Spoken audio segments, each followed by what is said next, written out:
The road to Cannon's final stop is Pittsburgh, Pennsylvania at Pine-Richland Stadium as your Pittsburgh Passion gets set to take on the Boston Renegades in the Women's Football Alliance National Conference Championship game.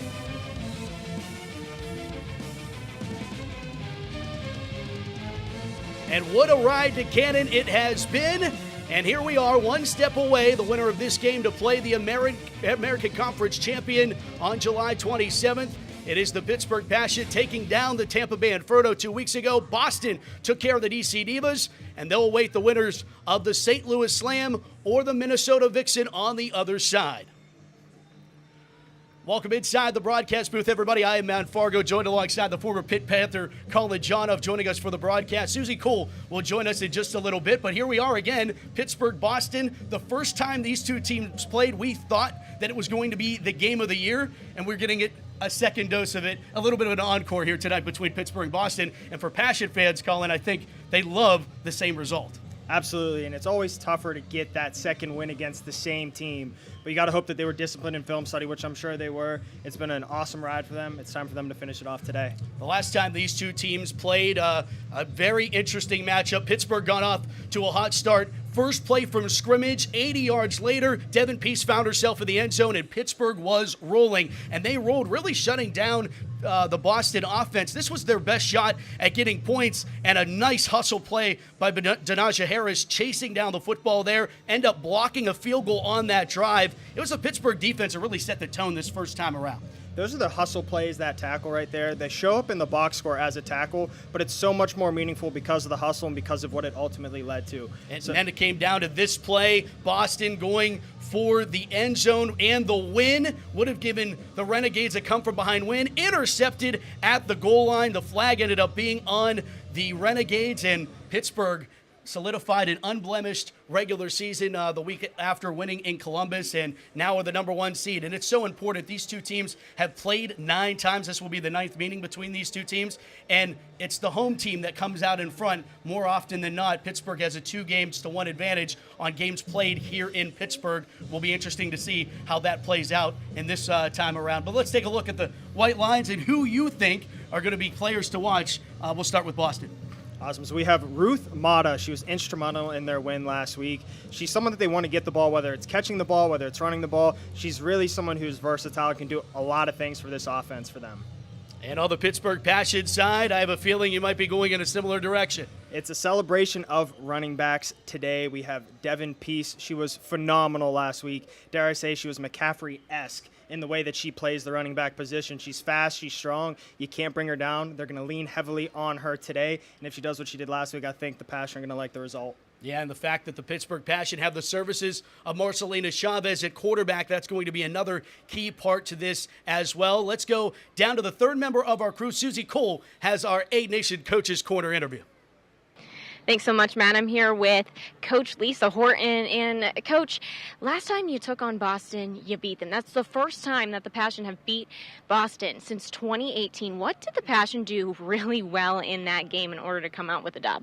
Yeah, I mean, we came out right off the bat with our tempo and just really want to execute our zone game, establish that, and, some of the complementary plays off of it. So our girls executed early. And really, they're a great, they're very well coached team and great team. So naturally, they're going to adjust. So as we go into this game, we're really looking to do some of the same things, but add some wrinkles to it, make it an exciting game. Mm-hmm. You talk about how they're going to adjust with their game here today. So how do you, while you're on the sidelines, kind of keep that in the back of everybody's mind, like, hey, Boston's still going to come out here to play today? Oh yeah, no, we're keeping them focused, fired up. We need to adjust. We do right on the sidelines. We bring offense together. Defense together, just depends on, and I'll really coach them up and make sure we make the necessary changes to get back out there and be successful. Perfect. Thank you so much, Coach. Matt? Thanks so much, Susie. And let's take a look on our Pam Health keys to the game. Pam Health committed to providing patients with the best care and outcomes on and off the field, offering inpatient and outpatient therapy. Find a location near you. Colin, how do you get a win tonight? We'll start with Boston. Yeah, so if you're Boston, I just talked about it. They have to contain Peace. She's been phenomenal this entire season. She was phenomenal again last week. If they want to stand a chance today, they're really going to have to limit her. They certainly haven't forgot about her from the 80-yard touchdown the first time they played. Secondly, they have to get their run game going offensively early. They struggled to come out of the gate last time against the Passion. This time they're going to want to establish that run game early to then open up the pass game, and that's going to be how they can win this game today. And on the Pittsburgh side, how the Passion get their second win against Boston this year. So they're going to want to win the early downs, set up second and third and short, allow that run game to take effect, and then allow the play-action pass game to play off of it.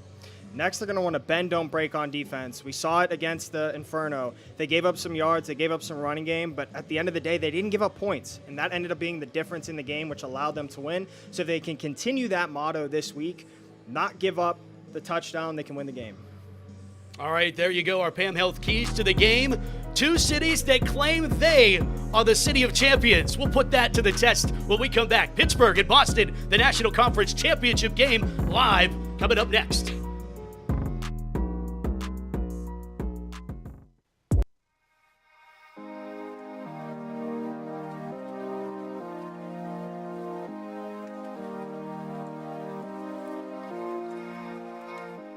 Supportive. Grateful. Inspiring. Connected. Integrated. Community. Communication. Great. Fun. Meaningful. Inclusive. Dedication. Professional. Care. Opportunities. Excellent. Passionate. Family. Family. Awesome.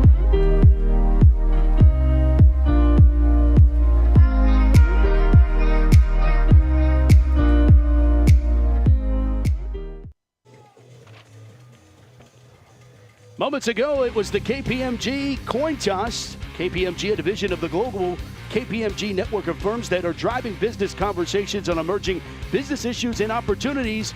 KPMG brought you the coin toss, and the coin toss honoree was John Kolb, Pittsburgh Steeler offensive lineman, clearing the way for Franco Harris back in the day. Of course, late great Franco Harris, a co-owner of this very Pittsburgh Passion, and now Colin, the Passion have an opportunity to win the Franco Harris Trophy, and if they win tonight, they're a win away from doing so.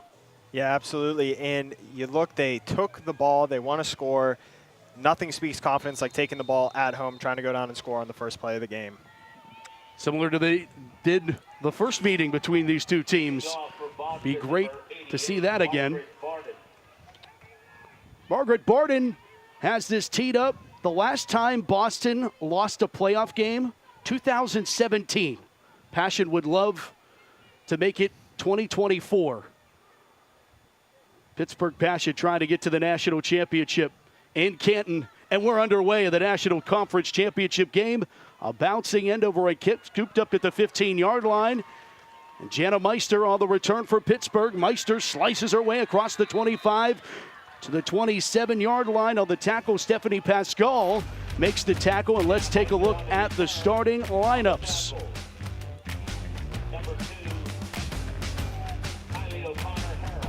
Pittsburgh offensively will bring out Marcelina Chavez. She's back after being injured late in the game against Boston about a month ago. Some said that it was going to be season-ending, and really is a little bit of a miraculous comeback, but prayers and the power of medicine, it all comes together. We're seeing her go out there and take the first snap as you see the starting lineup for Pittsburgh.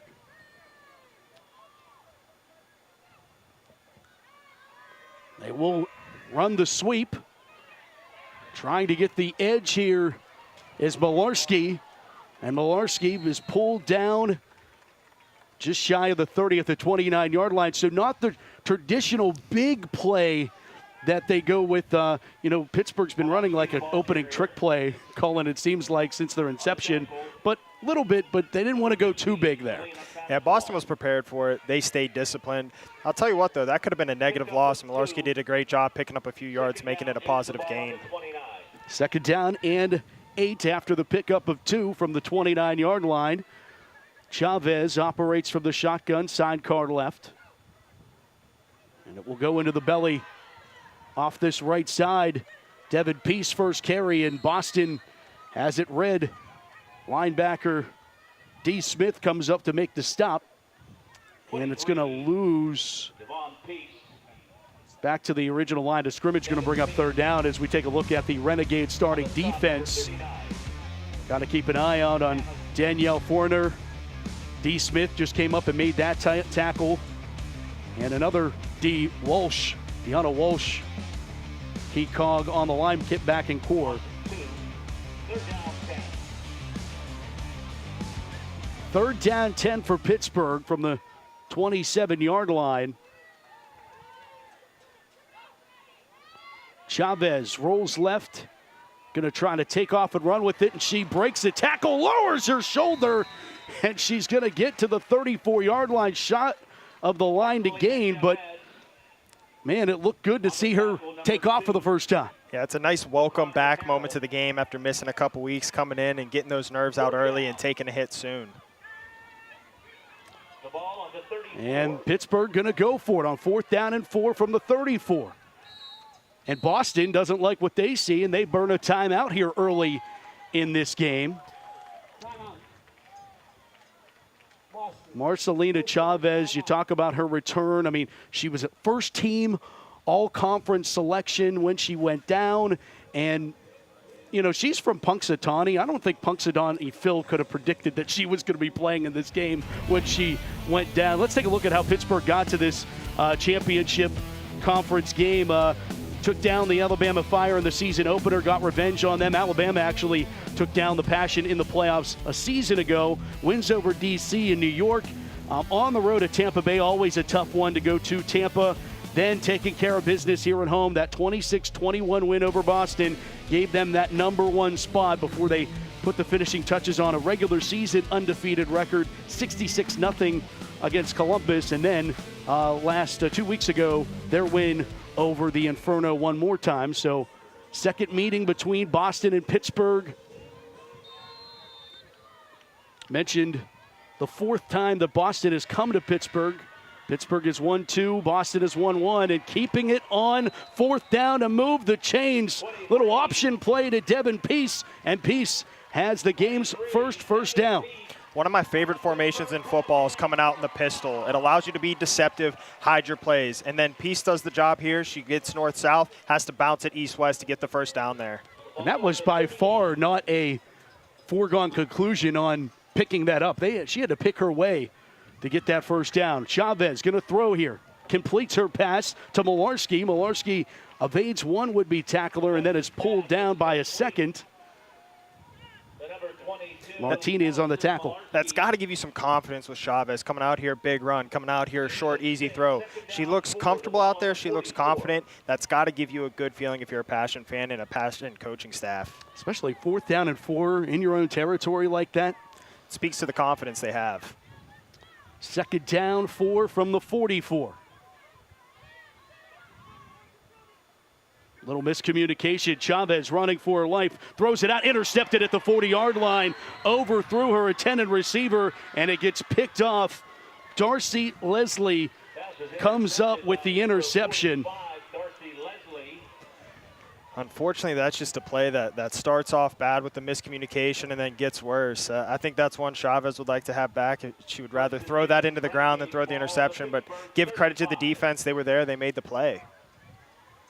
It's going to set up Boston in great territory. And, you know, the mental attitude I would have on the defensive side coming out here, Colin, is you just went for it on 4th down. Assume that just didn't go your way.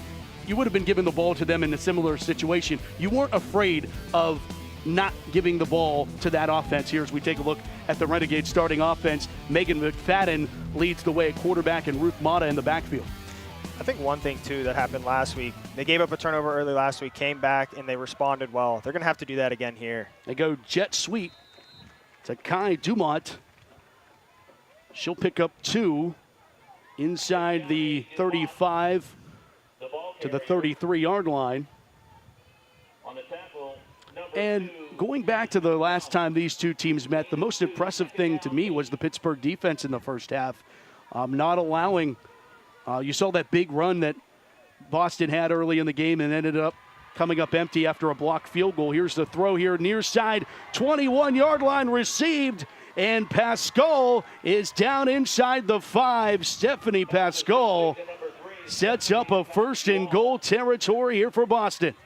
You're going to see this wheel route here. It causes confusion in the communication of the defense. This is something that's really, really hard to actually defend, and that's a really good play call by Boston to free her up, get her an easy catch and run. Hopefully here the Passion can force a stop. Harris knocked her out of bounds, but Boston knocking on the door here, 1st down and goal. And they'll hand it off And it's Mata into the end zone for the touchdown. Ruth Mata, and Boston score first in the National Conference Championship game. And there's one of our players to watch right in the end zone early in the game. It's a 2-yard game, but nonetheless, it's an impactful one for Boston. Mata, an interesting story from Birmingham, England, was a 6-time UK national champion and a member of Great Britain's national team in women's football. So from across the pond over to Boston. Extra point by Barden is good. And with 10:37 here in the first, Boston scores first in the National Conference Championship game. The WFA's road to Canton rolls on when we come back. Pittsburgh trying to get one back here on Sportsnet Pittsburgh.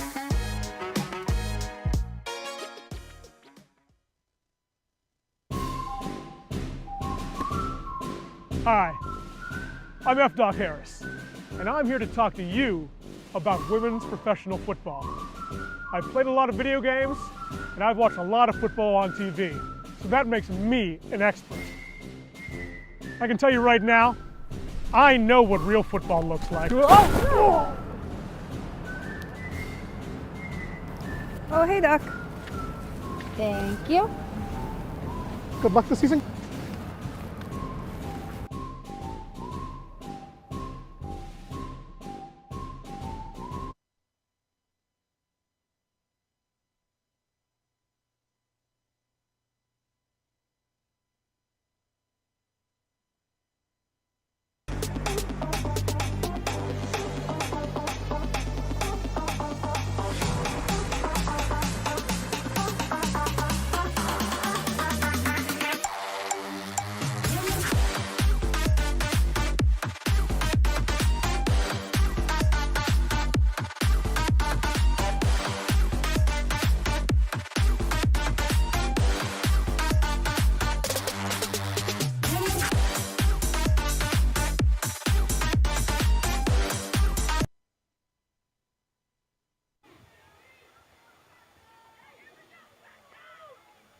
Welcome back.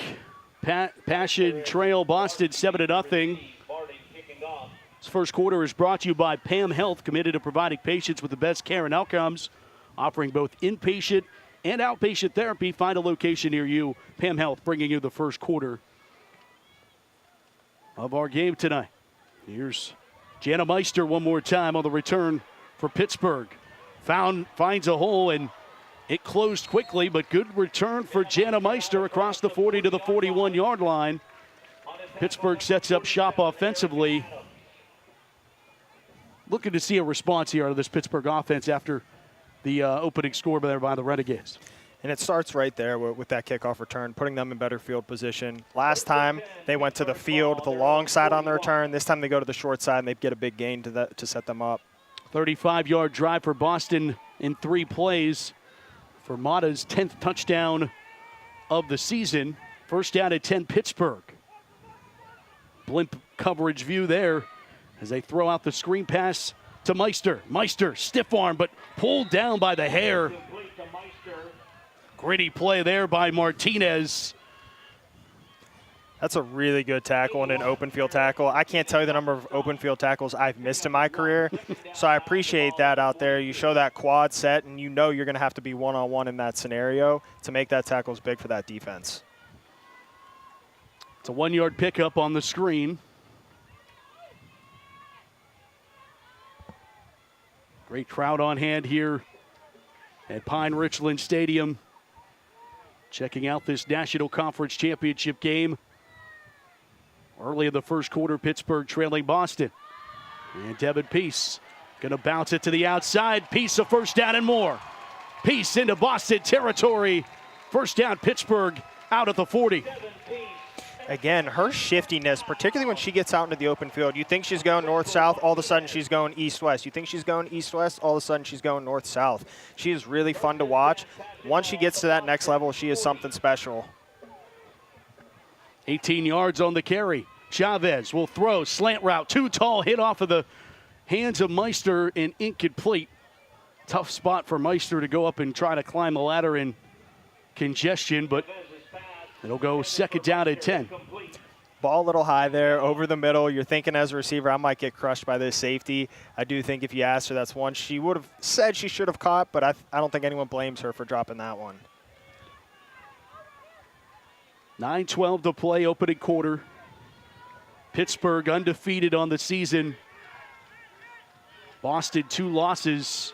One of these very same Pittsburgh Passion. Peace trying to get to the corner. Devin gets to the corner and no further, getting chased from behind. Brianna Gallo makes the tackle for Boston.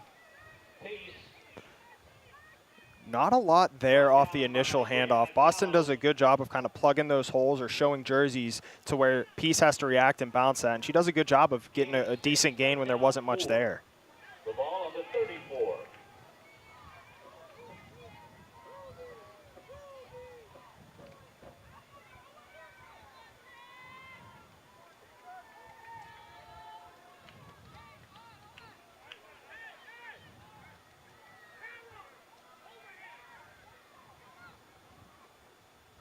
Chavez surveys, dumps it off, and underthrows Meister, incomplete. Bring up fourth down.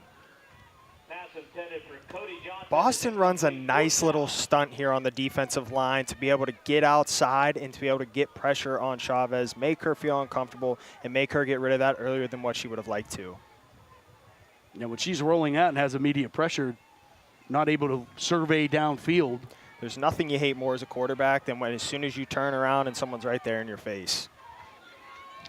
Passion 1 for 1 tonight on fourth down conversions. Love to try to convert a second on this 4th and 4 from the 34. Motion, top of your screen. They go jet motion. And they get the first down. How about Ellie Malarski picking up a Pittsburgh Passion first down? And Malarski's been someone all year that's versatile. She can do multiple things. You get her the jet sweep there. You get the extra blocker on the edge. It allows her just to get enough for the first down to keep this drive going. You know what? You know, there's a lot of, call them for the sake of this league, Sunday morning quarterbacks that would talk about, especially at the NFL level, about don't run laterally on fourth down. Well, that's a great example of that it actually works well. With the jet sweep, what's nice is it gets you that extra blocker. Peace was able to get outside, be the extra blocker for her. It gives you an extra man advantage. First down at 10, Pittsburgh. Emotion Meyer. She'll get the catch out of the backfield. Meyer breaks 2 tackles and then gets planted. Darcy Leslie, who has the interception, makes the tackle. But Pittsburgh picks up, give her 1. Second down and 9. I've been impressed with Boston's ability early to stay disciplined, to read their keys, react laterally, to make sure they're not giving up too much outside. We've seen the Passion stretch a few plays, but Boston's game plan has been really solid, not allowing them to get outside, forcing them really to kind of go north-south earlier than what they would like to.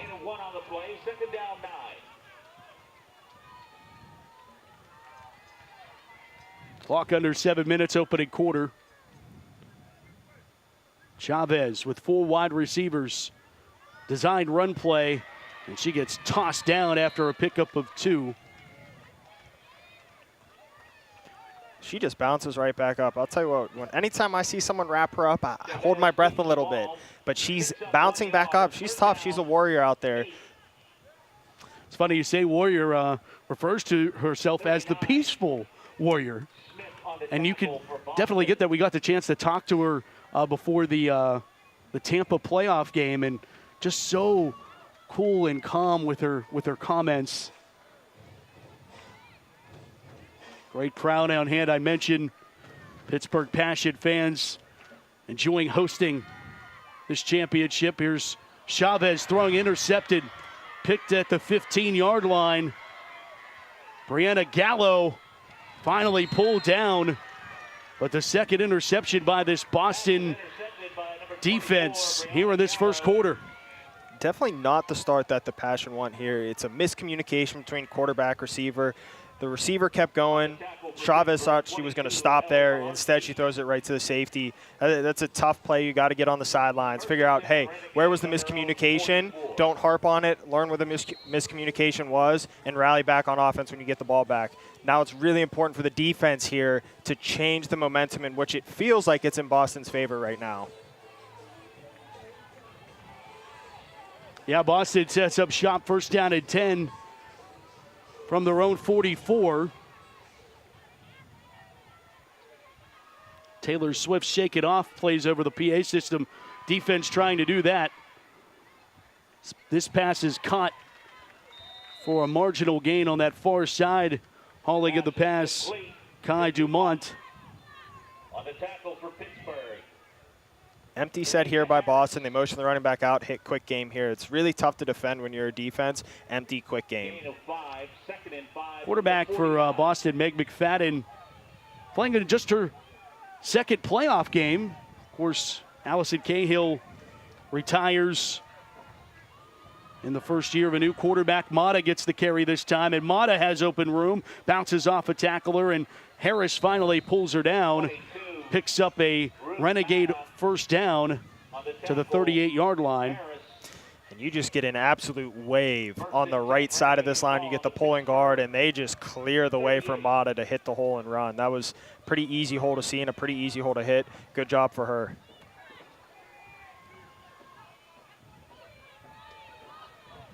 Passion got their own drum line out there.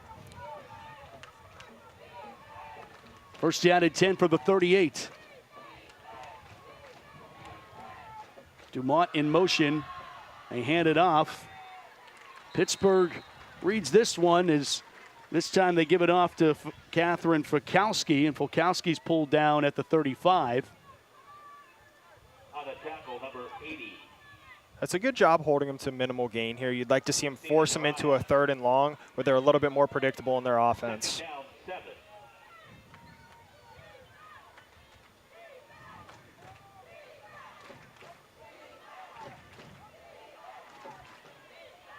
Second down at 7. Back to Mata, and Mata squeaks through a hole. And she's about a yard shy of the sticks. It'll be 3rd down. Previous big play that she had, it was the offensive line. This time it was her. Seemingly nothing there. She's able to bounce it, wiggle free a little bit, hit north-south, and get there within 1 yard of the first down. 3rd down and 1 for Boston. Mata, the call should be enough for a first.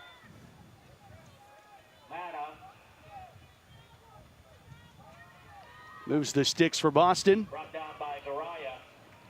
If you start paying attention to some of the alignments of the receivers here, you're starting to get a better idea of what Boston may be running. The wider these receivers spread out, you're either getting some slant actions by the receivers or you're getting run game. So it's something to take notice of, particularly if you're the passion watching them. Hey, what can we see from their alignments that are tipping their plays?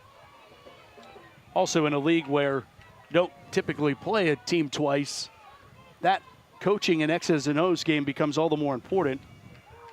First down. McFadden throws it in and out of the hands, incomplete. There's a, oh, there was not. Yeah, there is a flag down. I thought I saw something. For Barton is incomplete. 2nd down.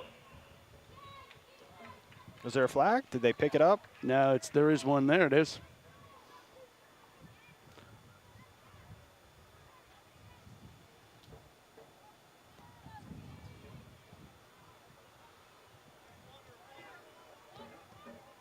Number 55 of the offense, ineligible downfield. Be a 5-yard penalty. Repeat first down. 2:50 to go in the first time we've talked to the officials. Clean game to this point. Yes, and I'll tell you one thing, as a defensive player, I can't stand illegal men downfield. It is just so hard as a defender as it is, and then when people are running downfield, it confuses you and messes you up. So I'm glad the refs called it there. First down 15 from the 31. McFadden, time to throw and knocked away. Ashley DeChico on the scene there to knock that one away from Stephanie Pascal. That's beautiful coverage there. We called her number a few times last game as well. She's just one of those solid defenders, always in the right place. She does a good job of reading her keys and playing through the ball there, almost getting an interception for herself. Defending on the play. Second down, 15 from the 31. Trips top of your screen. Set up the screenplay to Pascal, and she gets a convoy in front of her, and help finally arrives. Some passionate players going for the tackle, others the ball. I see Cook, Grant, Zubovic all in on that stop. I was going to say it was a little goofy of a lineup for that trip set. Not one that you're used to seeing, but after seeing the play become a key screen, it makes a little bit more sense to get that blocker in front there to allow Pasquale to get that little screen there. Garayuo was also on the scene there. Third down at 7 here. Pittsburgh trying to lock it down from the 23. McFadden back to pass. Looks to her left. Going to let it fly, and it's going to be overthrown. And it's a miscommunication on the Boston offensive side of things, and goes incomplete. Pittsburgh would have loved to have, you see D. Harris lurking in there, the league leader in INTs. I was going to say someone to keep an eye on that Passion defense, almost right there to get a huge turnover. I'll be expecting to hear us calling her name a few more times this game.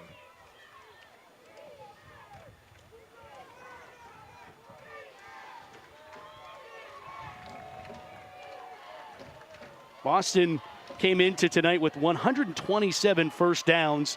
They look for one here on fourth down. It's a duck in. Oh, it's caught for a touchdown. Oh, the luck. Stephanie Pascal was just waiting on that one to come down. It comes down, and she stretches in for a Boston touchdown. That close from being a turnover on downs. Instead, Boston has a 2-touchdown advantage. And she just free released right down the center of the field. Somehow there was a miscommunication defensively. They just didn't see her until it was too late, and they were able to find her, get the touchdown.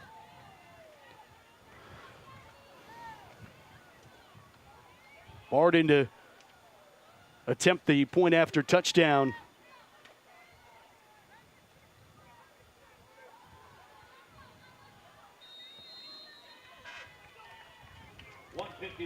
And it's good. 151 here in the first. Boston a 14-0 advantage over Pittsburgh. Pittsburgh had the lead early in the last meeting, and it got close, so don't go anywhere. Stick around here on Sportsnet Pittsburgh.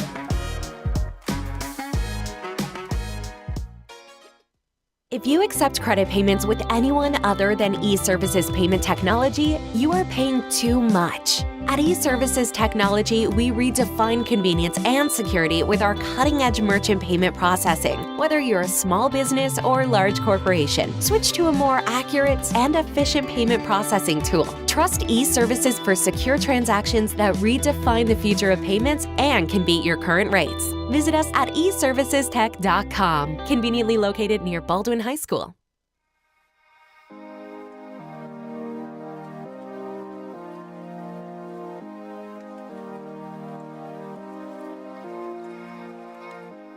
Supportive. Grateful. Inspiring. Connected. Integrated. Community. Communication. Great. Fun. Meaningful. Inclusive. Dedication. Professional. Care. Opportunities. Excellent. Passionate. Family. Family. Awesome.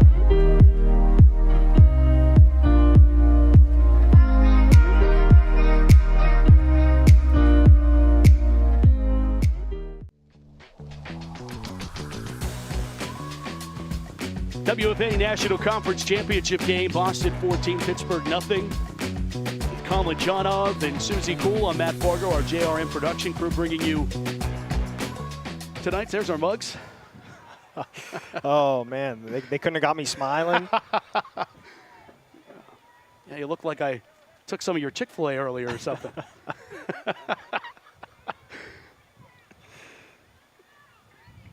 Passion to get this return to them. Barden on this line drive boot. And, oh, it goes over Meister's head. Meister has to chase it all the way back to the 6. Trying to weave her way out of danger. And there's a lot of help arriving now for Boston. And Pittsburgh's going to be inside their own 20 to start this drive, but just a perfect bounce. The all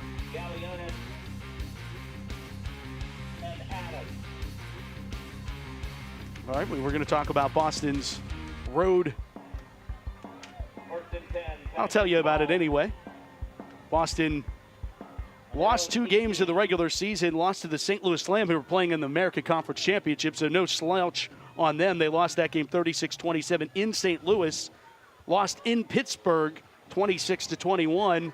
Their wins over D.C., New York, Alabama, and Tampa. Then they beat D.C. for a second time 27-20 2 weeks ago in Boston. As this surge forward to the 25, Pittsburgh trying to get some breathing room. Devin Peace. Boston tried to say that they had came away with the ball. Officials not buying it. That's who we need to see get going. We need Peace. We need to get her the ball. We need her to break some big runs here, and she's more than capable. Just keep giving her the rock. Not world peace, Devin Peace. Devin Peace, that's right. Throwing and completed on the near side. And extra lick there for Kiki Gatto on the reception.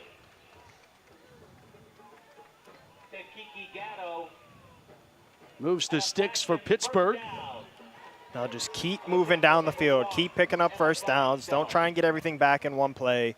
Just keep doing what you're doing and try and get the ball into the end zone eventually on this drive. See 98 on your screen. Kim Zubovic playing both ways. In her 19th season with the Pittsburgh Passion, caught her first touchdown a couple weeks ago at Columbus. Also a Pennsylvania State Trooper. One of the big cogs up front for this Pittsburgh Passion offensive line that doesn't have anything available there as Peace is brought down quickly. This defensive line is having a really good day for Boston right now. They seem to be in every single gap and every single hole that the Passion are trying to hit right now.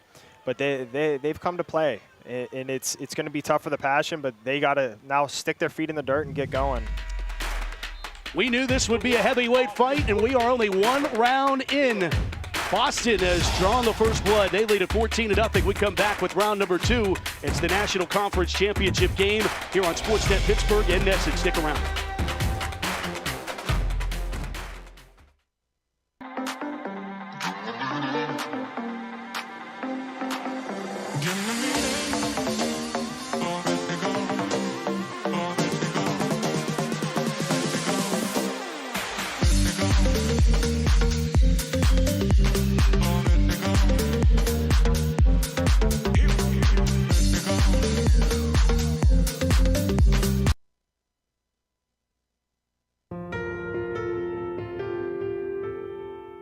Most individuals, when they have an injury, they want to get back immediately, whether that is getting back to work or getting back to sport or getting to their next yoga workout.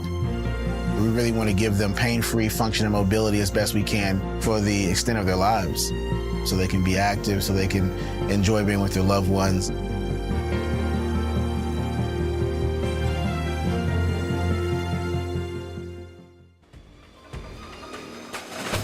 Look from the JRM blimp, providing beautiful, picturesque views of Gibsonia, Pennsylvania. Let's go down to the third member of our crew, Susie Cool. Thanks so much, Matt. I'm down here with Dana Sparling, who was once a wide receiver in the WFA for the once New York Sharks. And Coach T told me that I had to talk to you, Dana. But first of all, before the game even started, we couldn't find the refs. You said, I go instantly into game mode. Are you calm now? Are you good to go? Yes, I'm good. But I think it's always right there. So, yeah, if I think it was one of your guys was looking for the refs, and I automatically went back into game day mode because that was one of the things I did when I worked with the Sharks. So. Yeah. Like I said, a wide receiver for the New York Sharks from 2001 to 2005. Then you were a part of the management team until 2018, their last season. But what's unique about your story is you didn't start playing until you were 37 years old professionally, right? And how does that give you a little bit of a bigger appreciation whenever you get to play at that age? That, hey, guess what? I'm here and I'm still able to do this. Yeah, I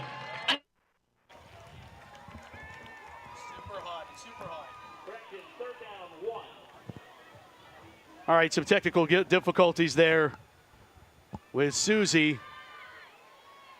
They hand it off. For Boston right now, it seems like every single play something is going their way, whether it's a penalty, whether it's an interception, whether it's, you know, plugging the holes on the defensive line. They are just playing their game perfectly right now, and nothing can go right for the Passion.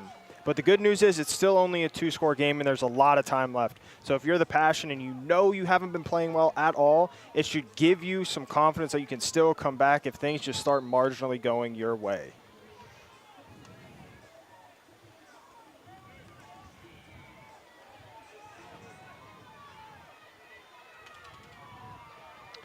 Boston with a 2-touchdown advantage and operate from the 42.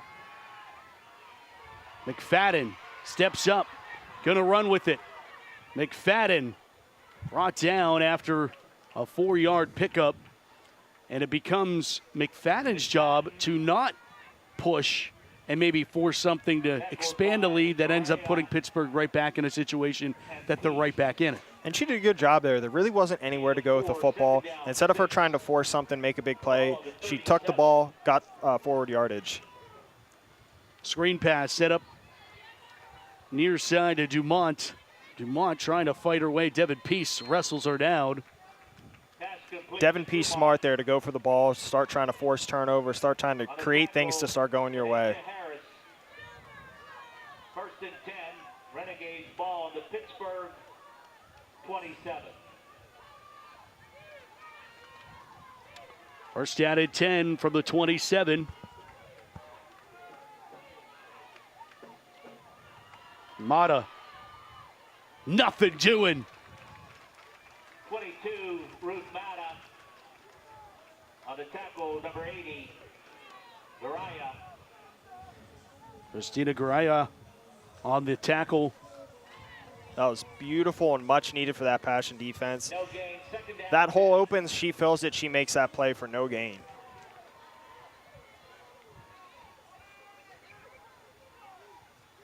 Garaya's been everywhere here for this Pittsburgh defense. Second down, 10 from the 27.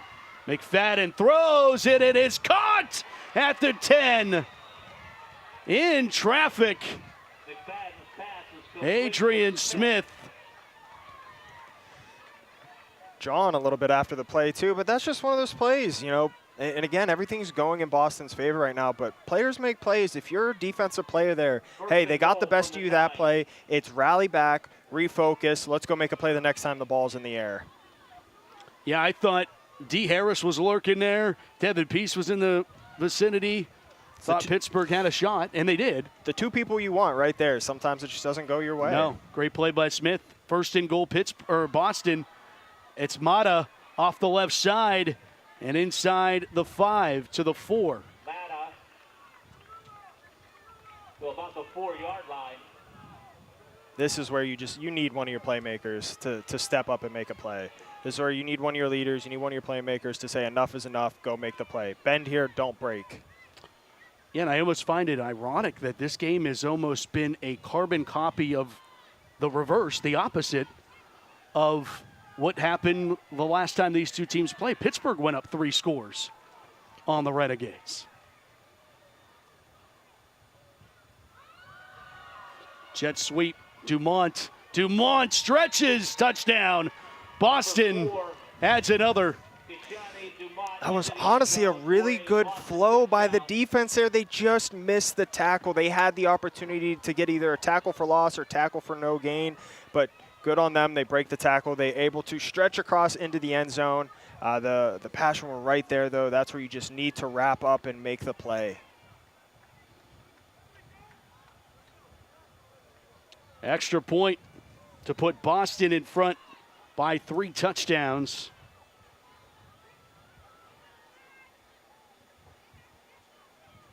Margaret Barden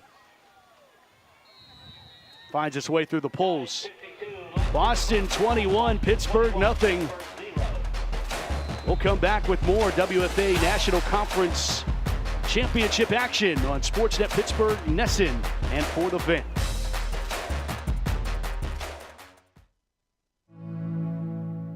Let's change. Let's change the odds for the toughest infertility cases. Let's change survival rates for triple-negative breast cancer. Let's change outcomes for moms struggling with opioid addiction. Let's change the gender bias in medical research. Let's change the way the world treats women at McGeeWomens.org.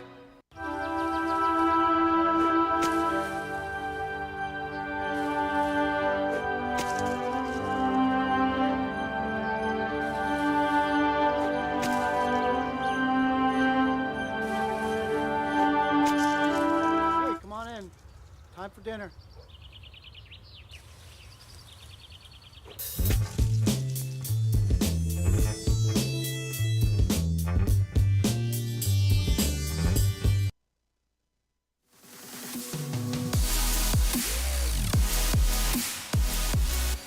WFA National Conference Championship continues from Pittsburgh's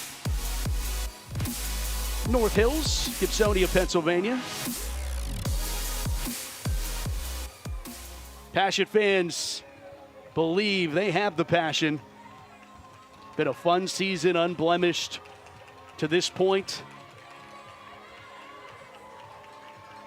And going to have to battle back, finding themselves down 21-0 to the Renegades tonight. Sometimes that can be the only negative thing about being undefeated is you don't know how battle-tested you really are. So when you find yourselves in these situations, you know, it's a little bit different. But I have full faith in this Passion team that they're going to be able to turn it around and just having conviction in their abilities to do so.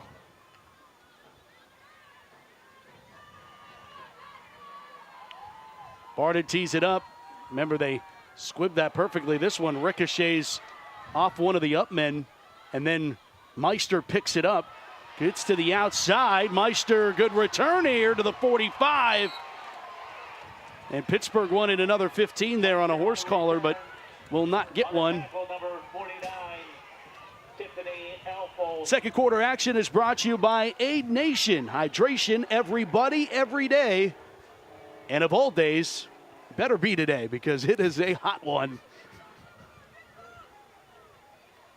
Tonight. First and 10, Passion's ball on their own 45. There it is, 89 degrees. And it feels like 99 with the humidity. Florida-like weather in Pittsburgh tonight.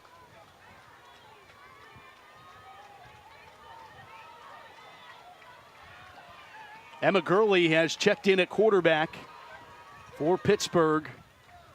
The rookie led the team and hands it off to Peace, who picks up 2 yards. And so Emma Gurley, first start was the last game of the regular season in Columbus after Chavez got hurt in the final moments of the game against Boston.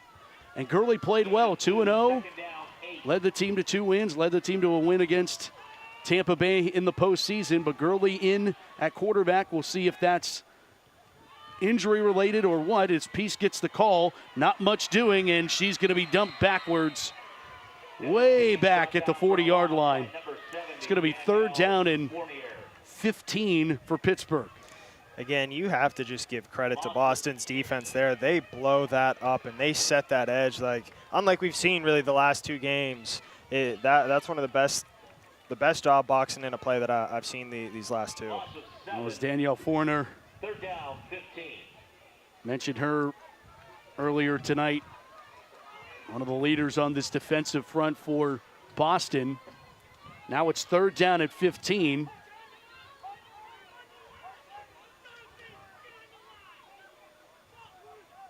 Gurley going to keep it and maybe get 2 to the 42, where it will be 4th down. It looks like the timing is off there on the snap and the jet motion, and it looks like, again, just one of those miscommunications. Something doesn't go right, and then it kind of blows the play up, and you're forced to kind of take what you can get.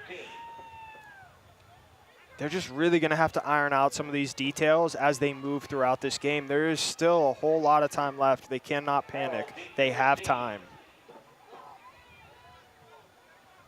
Punt unit is out for Pittsburgh.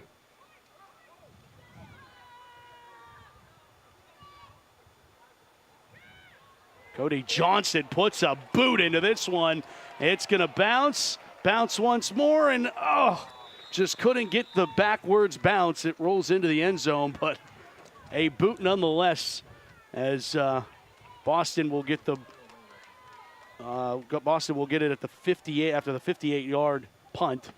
They'll get the ball at the 20-yard line. I talked about Boston's road.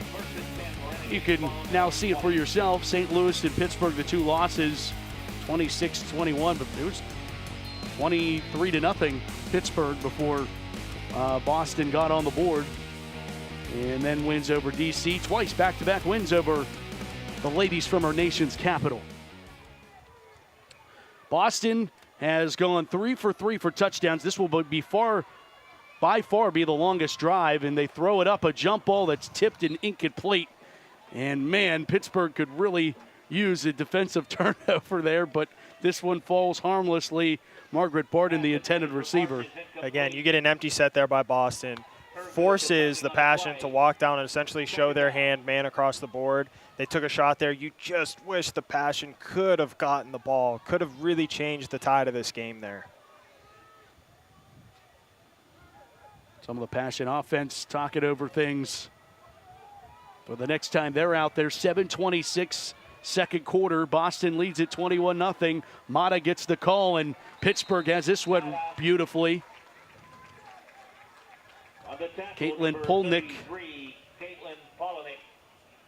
Two huge plays there for the Passion to start off this drive. If they can force a punt here and get some better field position as well to start their next drive, we might start to see things look a little brighter for the Passion. Yeah, it stops with the start. It starts with the stop. How about that? There you go. That's exactly right.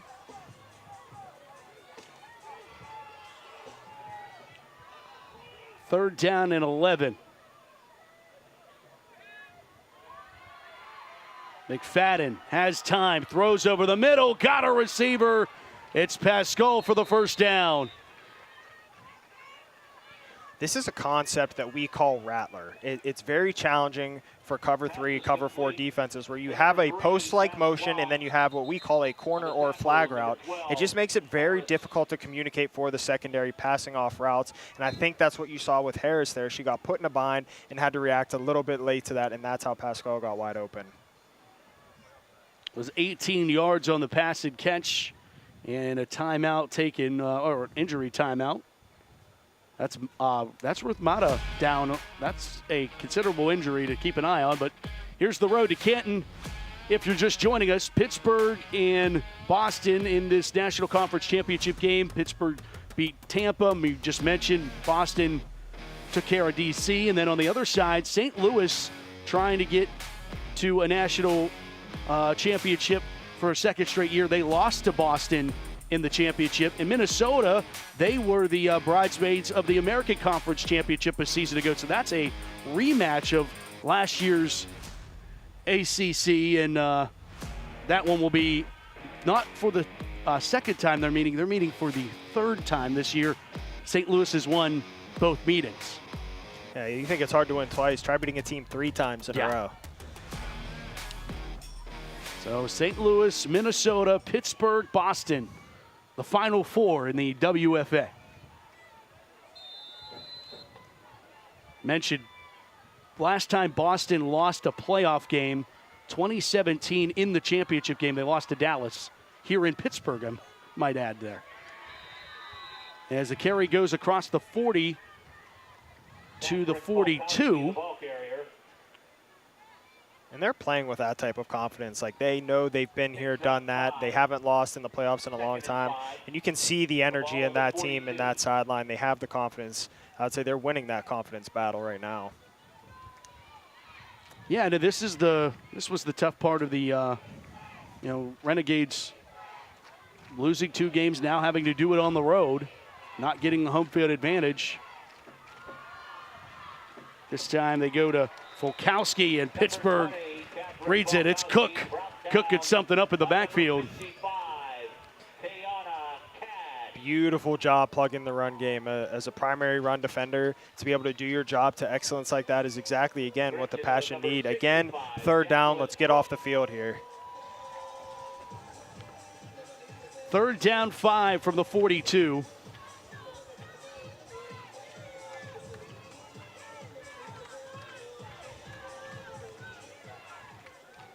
Yeah, this one's so important. Got to get off the field on third down. McFadden pressured, throwing, caught, and a first down and more as Pascal breaks free down the far sideline. Pascal with blockers in front, and she tight ropes the far sideline and finally is out of bounds. A splash play from the Renegade offense on third down. Boston has done a really good job with these bunch route concepts. They are putting the secondary in a tough position, in a tough bind. You're forcing them to pass off routes, communicate live play, and Harris is there. She's there to make the play. That's just a phenomenal catch and run. Hopefully you see, similar to the first game, where the effort play to stop a touchdown can return the fruits of your labor here. That's 56 yards on the reception. And got a lot of yak after that one.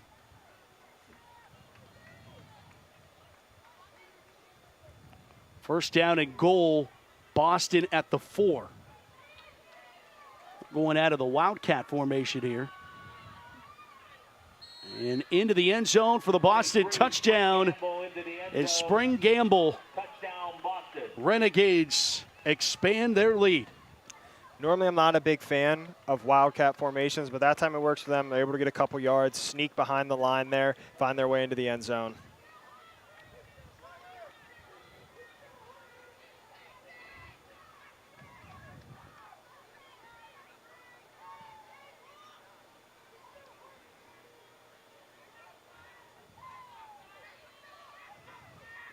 Boston adds to the lead, and now here's the extra point. No good this time. 4:17 in the second.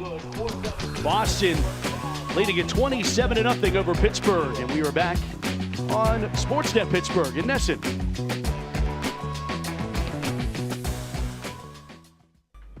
Maya, can you come in here, please?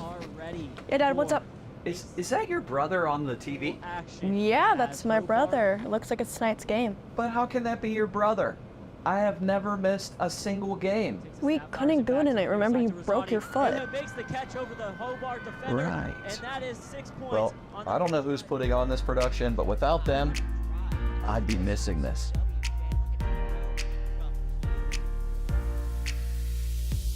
Here at Loewe, we have a pretty vast array of customizable promotional products, from pens, signs, mugs, water bottles, really anything you can think of. Some of the main services we provide here are screen printing, embroidery, and promotional products. What really sets us apart from our competitors is our on-staff design crew and our customer service. We can really help take your branding and marketing to a new level.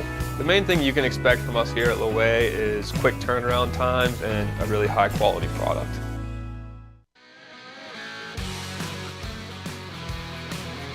Pittsburgh Passion would like to thank their 2024 sponsors. Thank you for supporting the Pittsburgh Passion in what has been a historic season.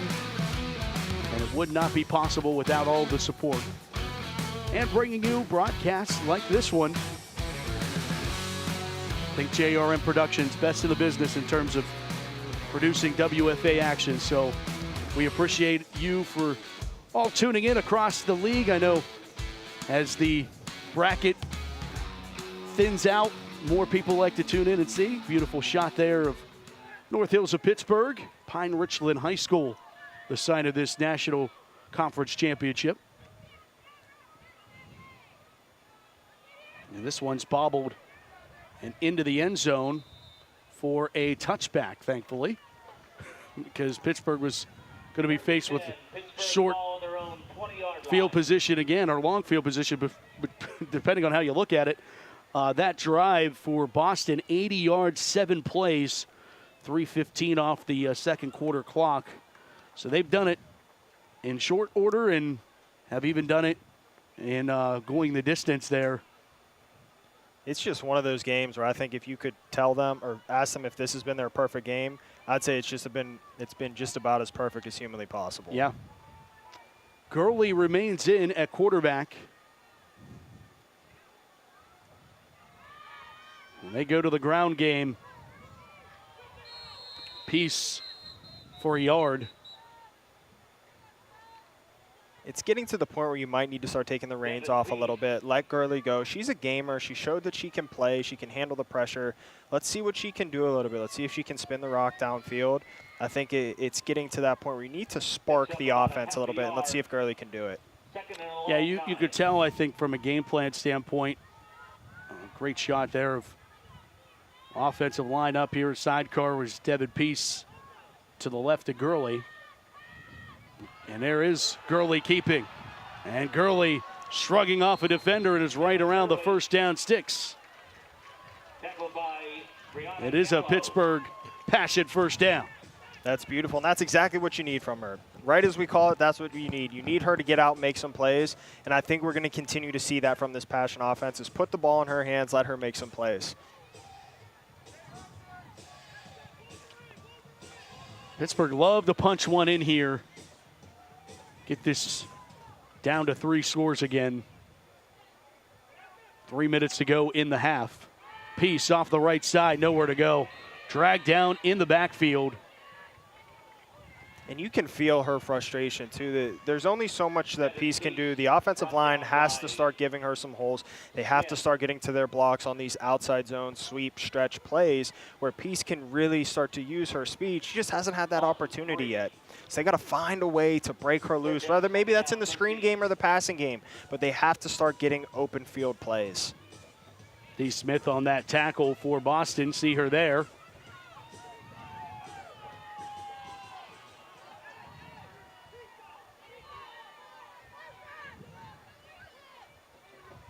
Gurley rolling near side. Shrugs off a defender. Now going to tuck it and get shoved out of bounds. Going to lose a couple, so. Gurley pushed out of bounds by Fournier. At the 28. Everybody's covered. She evades a tackler. The only thing that you can tell her to do a little bit more is throw the ball away instead of losing a couple yards there. But other than that, really not much she could do. That's, again, just good defense by Boston. It's been their day thus far. Under 2 minutes to go, first half.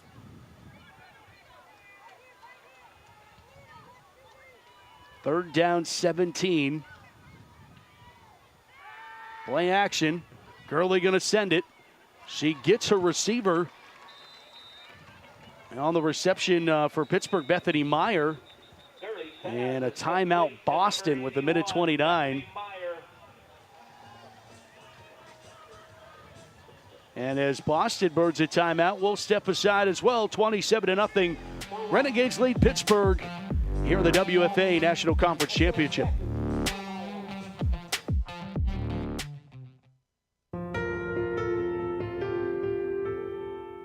Most individuals, when they have an injury, they want to get back immediately, whether that is getting back to work or getting back to sport or getting to their next yoga workout.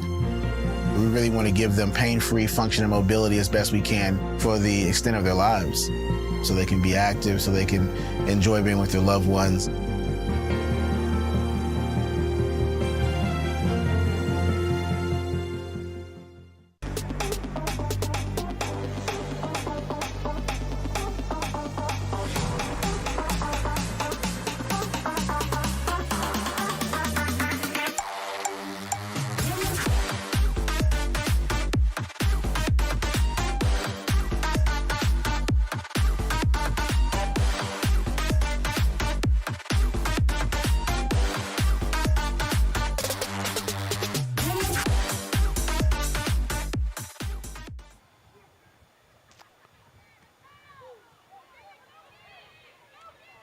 Picked up at the 34. That should be down, and it is. Knee was down, so she is down. And there was some room there around that edge. I bet she's pretty upset there that she was not able to keep going. I think she had an opportunity to break that one.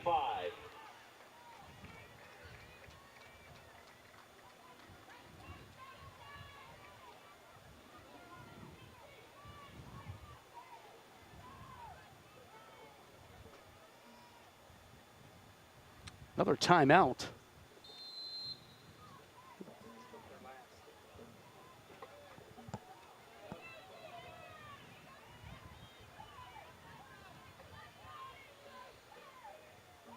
I don't know if they're going to charge Boston with that last one or not on that one. They are not.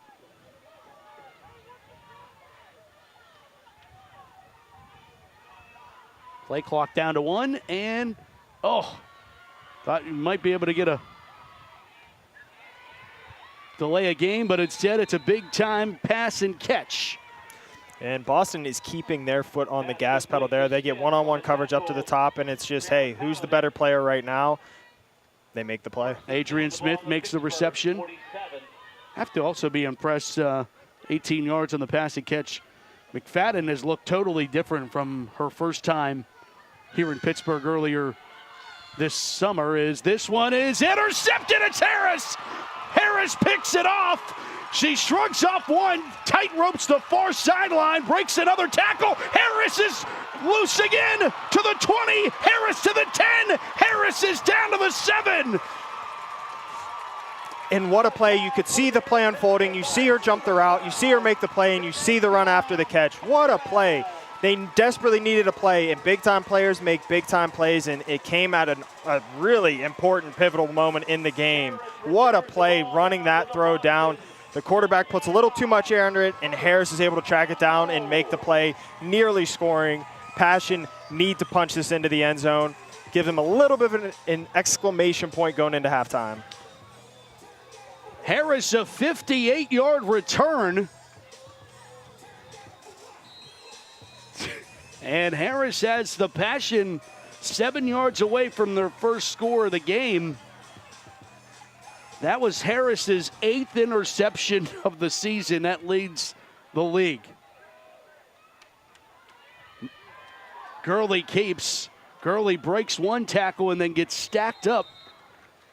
I imagine Pittsburgh's going to burn a timeout. No, they have not. That was, again, good flow by that defense. They are just flowing to that football. Timeout. Pittsburgh. First short timeout of the half. Here's another look. And you watch this play here. Harris, middle of the field, comes all the way across opposite hash, makes the play, and then look at the return after the catch. One missed tackle, tight rope, another missed tackle, still going, missed tackle again, and then finally is that the quarterback coming back in to save the touchdown.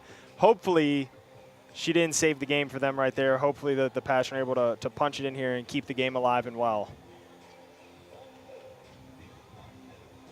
Yeah, just when you thought Harris was going to go down, and man, they say that announcer's jinx is a real thing, and we were singing the praises of McFadden, and don't get her wrong, one mistake does not erase everything that she has done to this point, but right on cue, Harris comes up with her 8th interception and actually gives some life to this Pittsburgh Passion offense if they could get it in here, which is the other key point to this.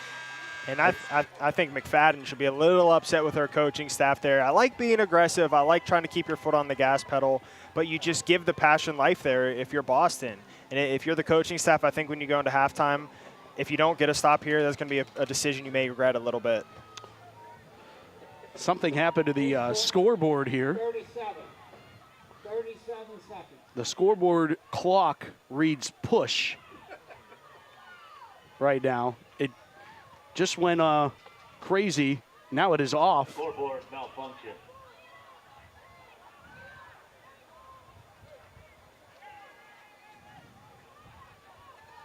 But I think we're going to play on. So Time will be kept on the field. There's 37 seconds. 37 seconds. Time will be kept on the field. Gurley rolls. Pressured immediately. Gurley throws. Incomplete. And it's behind the line. I don't think this is going to be. Pass is incomplete. Yeah, they're blowing this dead. I was a little concerned of a penalty there, but ultimately you get that bunch set there to the left side of the field. You ask Gurley to roll out. Again, Boston sets that edge, makes it incredibly difficult for Gurley to get out of the pocket, to get to her reads, where she ultimately has to turn back upfield and just get rid of the football to avoid any type of disastrous play there. So it's a good job by Gurley, making the best out of a bad situation. But you got to get points here. You got to find a way to put it in the end zone here if you're the Passion. Yeah, they wanted a penalty. Boston wanted a penalty because Tunney was the one who Gurley threw it to. And there it is.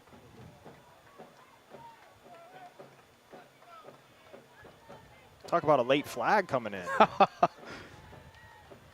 That's about as late of a flag as I've ever seen. Was a tackle on that play. She's ineligible. There it is. Intentional grounding is the throw. Is behind the line. It'll be second down at the spot of where she passed the ball.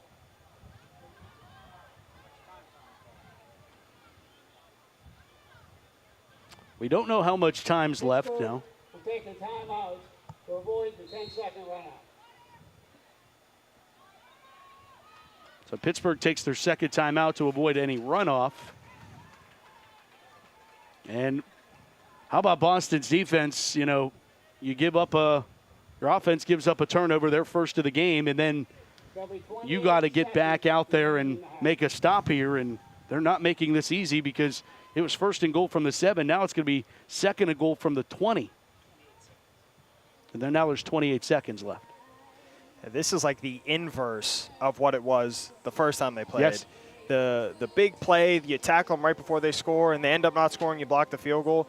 Now let's hope that it's not the same result for the Passion here. Let's hope that they're able to find a way to just get in the end zone here, regardless of how you do it, whether it's time to pull out one of those famous trick plays or whether it's a drop back pass, whatever way you need to do it. Pick up some big yards here. It looks like the sticks say it's third down. Is it third down or is it second down? Wouldn't it be a loss of down if it was intentional grounding? It would be a loss of down if it was intentional grounding. Yeah, so it would be. There it is. Third down. Yeah, so you're looking at 2 plays here. Get some yards on play 1 and then get in the end zone play 2. Shotgun for Gurley on third down and goal now at the 20.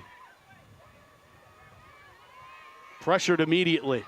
More pressure. Gurley doesn't know where to go, and she's sacked at the 31-yard line.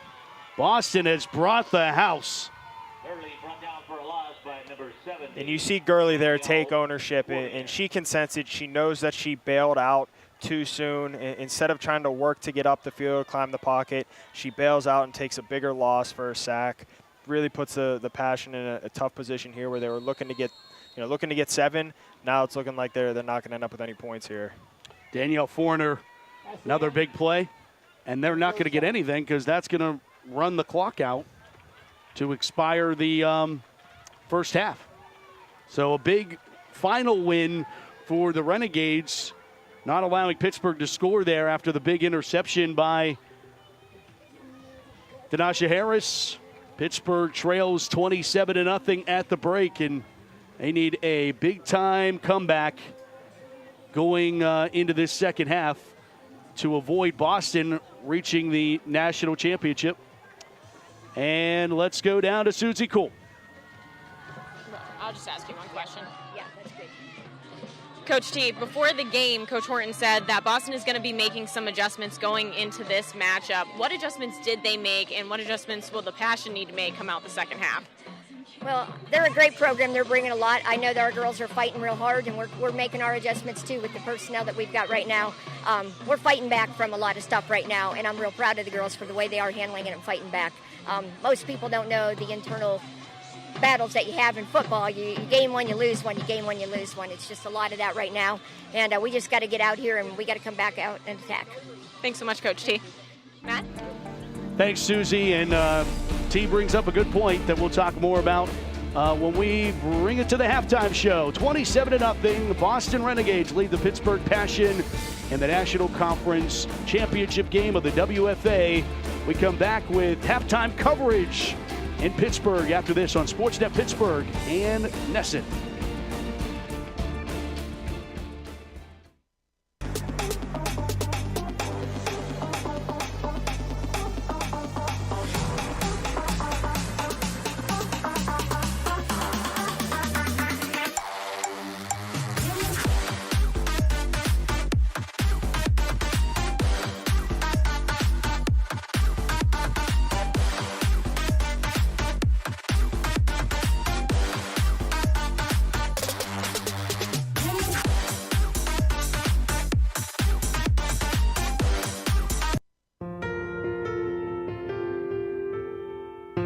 most individuals, when they have an injury, they want to get back immediately, whether that is getting back to work or getting back to sport or getting to their next yoga workout. We really want to give them pain-free function and mobility as best we can for the extent of their lives, so they can be active, so they can enjoy being with their loved ones.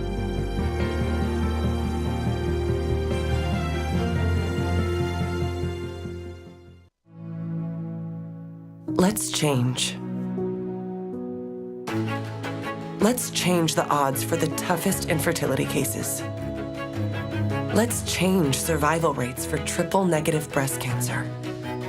Let's change outcomes for moms struggling with opioid addiction. Let's change the gender bias in medical research.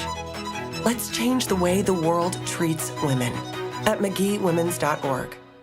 If you accept credit payments with anyone other than eServices Payment Technology, you are paying too much. At eServices Technology, we redefine convenience and security with our cutting-edge merchant payment processing. Whether you're a small business or large corporation, switch to a more accurate and efficient payment processing tool. Trust eServices for secure transactions that redefine the future of payments and can beat your current rates. Visit us at eservicestech.com, conveniently located near Baldwin High School.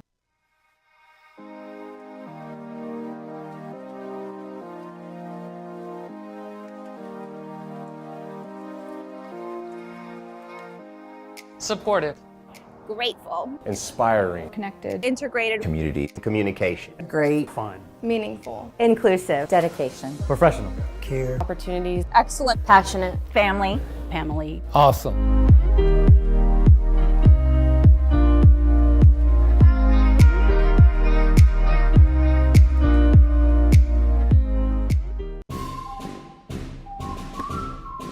Hi, I'm F. Doc Harris, and I'm here to talk to you about women's professional football. I've played a lot of video games, and I've watched a lot of football on TV, so that makes me an expert. I can tell you right now, I know what real football looks like. Oh, hey, Doc. Thank you. Good luck this season.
Welcome back to Pine-Richland High School. It is our Always Safe halftime report. Always Safe. They are the best in the industry of flagging and traffic control.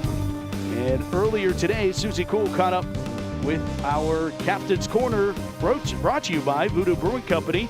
Tap rooms strive to be safe, inviting, and all-inclusive for all customers. Let's go to Susie Cool. Thanks so much, Matt. I'm down here with Kylie, who is a center for the Passion, and Cody, who is the team's kicker. Let's start this off with Kylie. Kylie, first of all, you're getting deep into playoffs here. You're taking on Boston. What does prep look like now as you approach game day? You know, it's just a lot of time and effort put in, a lot of film, a lot of studying, and, you know, a lot of preparation. But, you know, we are all ready. We put a lot of work into this week, and I'm very excited to play. And it's just, you know, it's time to lock in. Mm-hmm. You mentioned a lot of work put in this week. What type of work was put in whenever you look at an opponent like Boston? A lot of film watching, preparation, studying up on the defense, and, you know, looking across of who we got across the ball, studying each personnel, and just, you know, putting a lot of work in to get that job done. Cody, as you get further into playoffs as well, I mean, as the kicker for this team, where does your approach go going into this game? You know, now it's going to come down really to the inches. So, you know, field goals are going to be really important. But at the end of the day, it's just trusting the people that are in front of me to do their job so I can do my job. But like Kylie said, we're focusing on all the little pieces and just really putting the work in. It's just another game. You know, preparation's the same. We study hard every week for every opponent, so it's the same. You mentioned it comes down to inches. That doesn't put any more pressure on you today here, right? Oh, absolutely not. Absolutely not. Great. Thank you so much, Cody and Kylie. And Matt, we're back up to you. Thanks so much, Susie, and appreciate all the interviews all season long from Susie Cole, doing a great job on the sidelines as the Pittsburgh Passion trail at 27-0 here in this National Conference Championship game. We'll step aside and we'll bring you second half action. Colin rejoins me to break it down the first half and get you ready for the second here on Sportsnet Pittsburgh and Nesson.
Maya, can you come in here, please? Yeah, Dad, what's up? Is that your brother on the TV? Yeah, that's my brother. It looks like it's tonight's game. But how can that be your brother? I have never missed a single game. We couldn't go tonight. Remember, you broke your foot. Right. Well, I don't know who's putting on this production, but without them, I'd be missing this.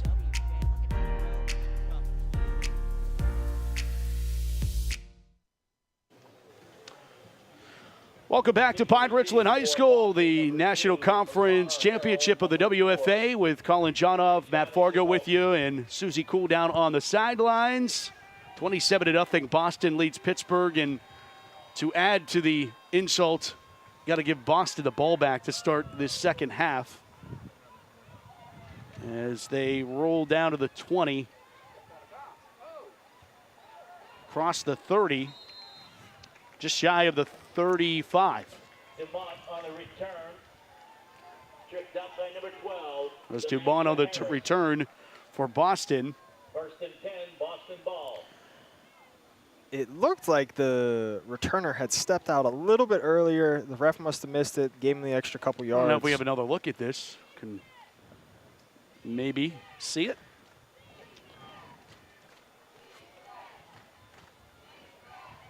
That's maybe a little bit before that. I'm also surprised the returner didn't let it go out of bounds. It looked like it would have been right there rolling out of bounds. I know it's a split-second decision. Sure.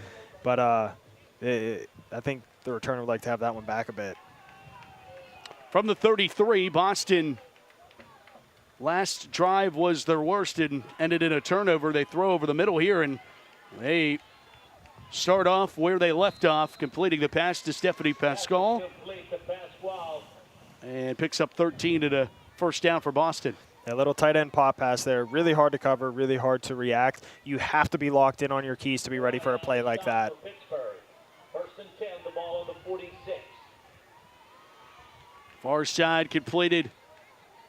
Got it out to Adrian Smith, and a flag comes flying down as Smith gets tripped up by Harris. Looked like a hold to me. Harris on the tackle. That was the initial. Yep. Holding 88 in the offense. 10 yards, ball the foul. Repeat first down.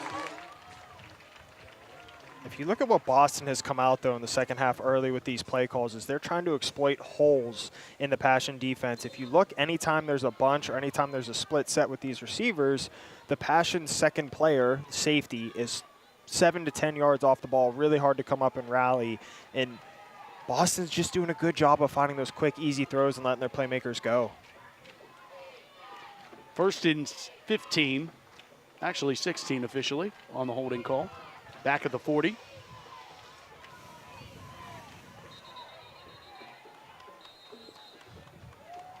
Timeout Boston. Play clock was down to 0. So Boston burns one here early. 13:55 to go in the third quarter.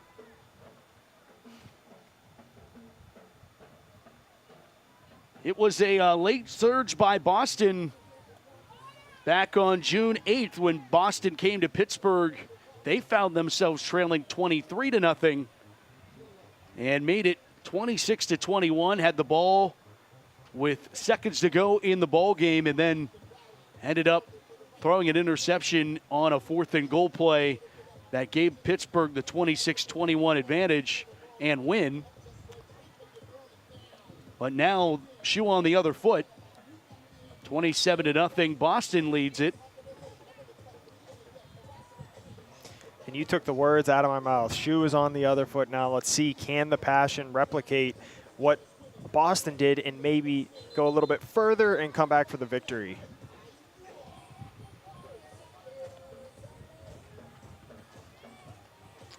I think, Colin, I don't know how you feel, but I think the rally has to start with the defense from Pittsburgh. Agreed. Another turnover, a splash play that's going to get Pittsburgh rolling here. Mata is back into the game, and she gets wrestled down. Zubovic comes in. There is a flag down. I'm hoping it's not a face mask here. Man of the ball carrier. Personal foul. Face mask. That's what it is. Number 80. 15-yard penalty. First down. That's a tough penalty. It's a tough penalty at the wrong time. You had them in long down territory. Now they pick up the first down. But you were mentioning it starts with the defense. I mean, you're talking to a defensive guy. So naturally, I'm going to agree that any turnaround in any game is going to start with the defense. Now it's just truly up to the Passion defense to come to fruition here and to make that stop.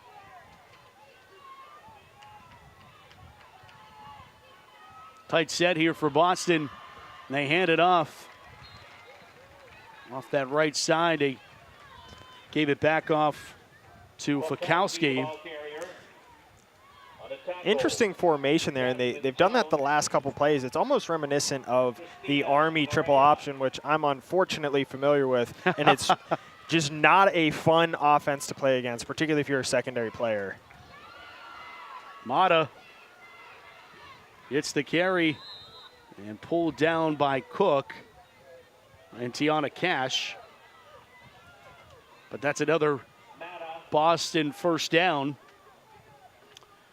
It's definitely a conservative offense, but if you got good blocking in front of you, it can be a frustrating offense to play against. I mean, it's interesting, and they've done a good job, Boston. They came out first, spreading it out in the second half. Now they're as condensed as you can possibly be. Instead, they go off the left side. Latoya Salters, the carry. Honestly, that was a touchdown-saving tackle. I think if they don't bring her down there, she might skirt through and find her way to the end zone. So that's a good job wrapping up, holding strong, and not letting the running back get away. Second down, 7. The ball on the 27. Second down, 7 from the 27. Mata gets the pitch and brought down. Nice wrap up of the leg. Grace Dadsta on the tackle for Pittsburgh. Third down coming up. That was a big play at a much-needed time. Wonderful job reading your keys, seeing the toss coming your way, getting upfield and making the play, not just impacting the play, but actually making the play, bringing her down to the ground. Third down, 8. Mata motioned out of the backfield, then they go slant route and caught and immediately tackled. Devin Peace makes the tackle on Dumont. Great open field tackle. Now it's fourth down. I think Boston's going to look back at this play, and they're going to regret it because they had players uncovered to the left side of the field. They would have had a walk-in touchdown. Throwing on a slant route. They got a receiver. First down. And again, it's Adrian Smith on the reception, and Smith is inside the 10 down to the 7. And the coaching staff came back to it. They found it. They saw that they had that mismatch over there, miscommunication by the Passion defense. Quickly to the line. McFadden throws, end zone, caught, touchdown, Boston. Adrian Smith. In the end zone. Touchdown, Boston. And Boston found the recipe on those passing situations. They kept coming back to that post slant, however you want to call it there, with that wheel, motioning out, and it just continued to put the Passion in a bind. The secondary players were unable to figure out who sticks to who, and it continued to cause that confusion.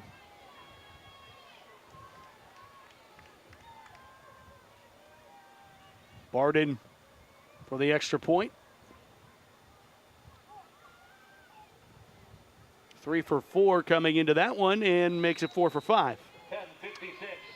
Boston expands their lead 34-0 over Pittsburgh in the WFA's National Conference Championship game.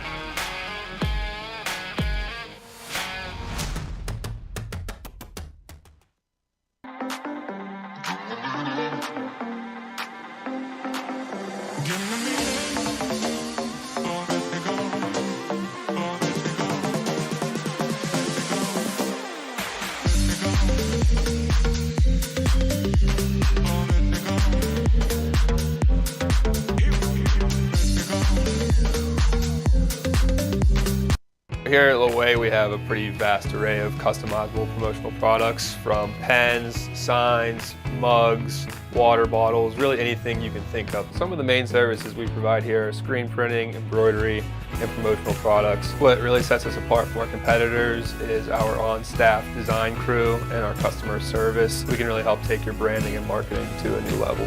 The main thing you can expect from us here at Loewe is quick turnaround times and a really high quality product.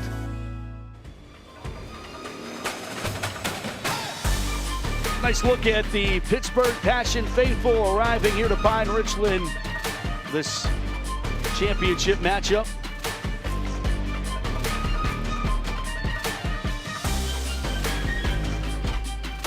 The lines were long. As the sun sets here at Pittsburgh, Boston a 34-0 advantage. Last time these two teams met in a conference championship, that was back in 2018. Boston won that championship game on their way to the national title. Here's Jana Meister. Splits two defenders and bounces off another. And I almost feel like this return, Colin, is almost putting it into a synopsis, a quick recap of how this game is. Pittsburgh's been one move left instead of right away from breaking something, or a touchdown for Boston ending up as an interception. It just feels like they've been just that one place off, and Boston's capitalized on all of them. I mean, it's the old adage, and it's cliche, but it's a game of inches, and it really is. An inch here, an inch there, and it completely changes the dynamic of the game. Whether you're a step late or a step early can completely change. Marcelita Chavez back in at quarterback, and Devin Peace gets the call. Devin's going to get back to the line of scrimmage. Looks like no gain, and she is down. I would say she got slammed down pretty hard on the turf there, but hopefully we're looking at just a calf here, calf cramp, which I can attest. Those are not fun. I've had my number of cramps throughout my career. As the medical staff attends to her, we'll step aside and be back. 34-0 Boston.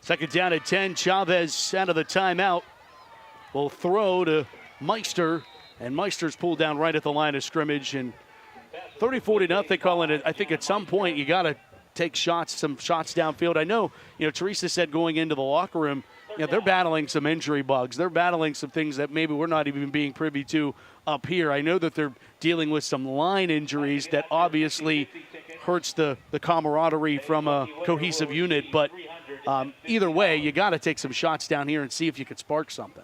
And that's what's tough that we're not privy to, and anyone watching, is we aren't there to see all the injuries. We aren't there to see who's playing really banged up. And it's unfortunate that the game has gone this way to this point, but you're right. We got to start seeing some shots downfield. Let's see what this team can do throwing the ball vertically. Chavez got hit as she was trying to throw. I don't think they ruled that they ruled that a fumble to the 35-yard line.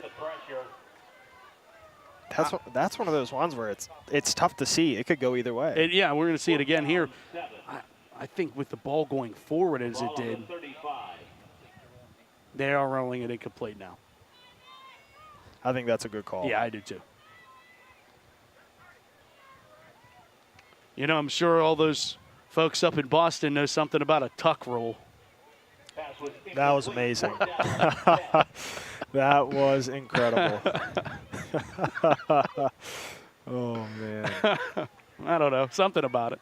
It was snowing back then, I believe. 4th down and 10. Cody Johnson. Punt away for Pittsburgh. There's a flag down.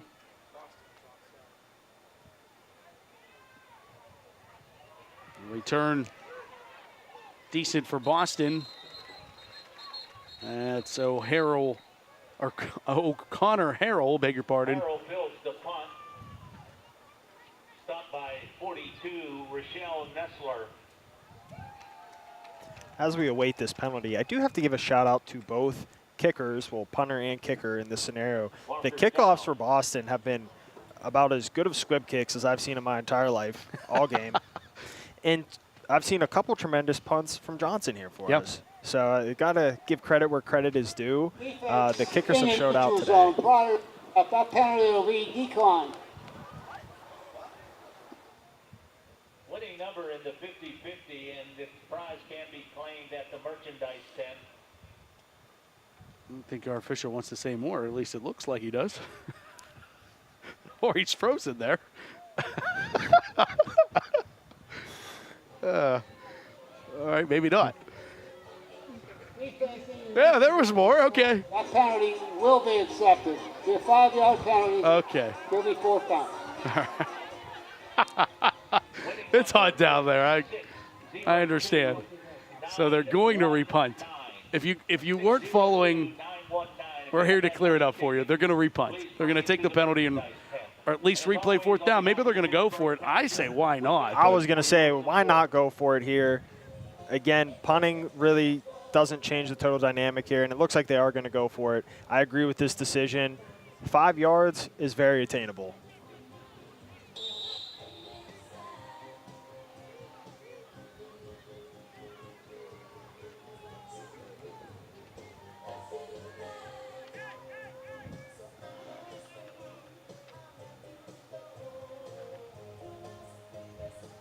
Fourth down and 5. Ball at the, call it the 37. Fourth down. Shotgun for Chavez. Full wide receiver set. Chavez evades a sack and then goes down for a turnover on downs.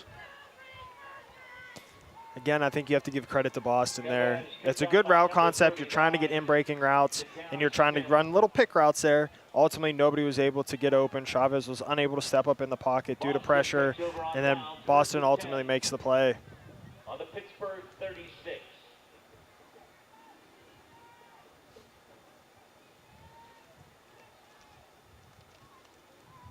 It's really tough when you're in this situation. I mean, you got to find ways to keep your head up. I've been on both sides of the coin getting blown out, and I've blown teams out. The mindset has to stay the same. It's continue to fight, continue to show your resilience, and just keep playing the play in front of you. Yeah, and I think Teresa Khan kind of touched on that in the halftime interview with Susie, is like they are still fighting, and they're out there giving what they can with the players that they could put out there. There's DeChico on a tackle for Pittsburgh.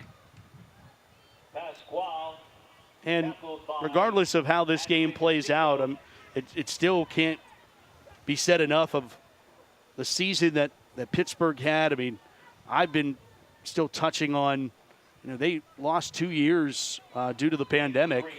And they didn't play 2020 and 2021 seasons. And there's still a lot of game left, but if you're the passion here, you got to hunt the good things. Obviously, things have gone bad today, but hunt the good that has gone right. Focus on that and put forth your best effort here as the game goes on. It looks like the ball's loose. And Boston's going to jump on it. And that, again, is a testament to kind of how things have gone. And it's also a testament that they do keep fighting. it's hard, but to continue to fight and go after the ball like that shows that they have some spark in life, and the game's not over until it's officially over. They're going to continue fighting. That's a great job ripping at the football there. Let's see if they can get off the field. Yeah, that's the veteran Kim Zubovic that was trying to get her hands on the football there. 3rd down and 6 at the 32. Mata motions out of the backfield. They go on the slant route. They get Smith for the 1st down, and a nice open field tackle by Harris to save a touchdown.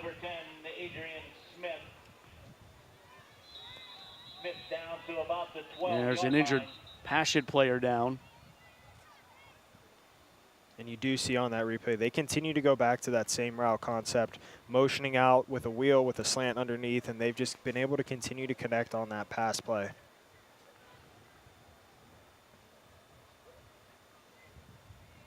Yeah, that's a big collision there. Friendly fire. Gotta hope everyone's okay.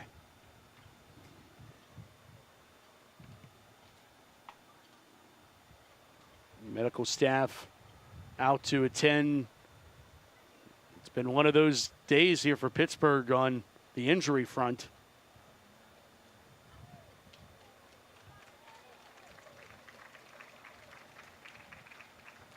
Good to see both walking off.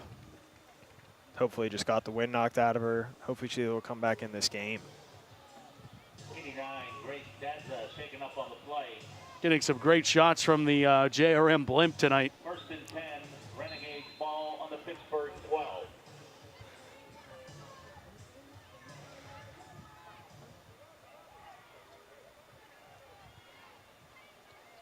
First down at 10, so Boston could get a 1st down at about the 2.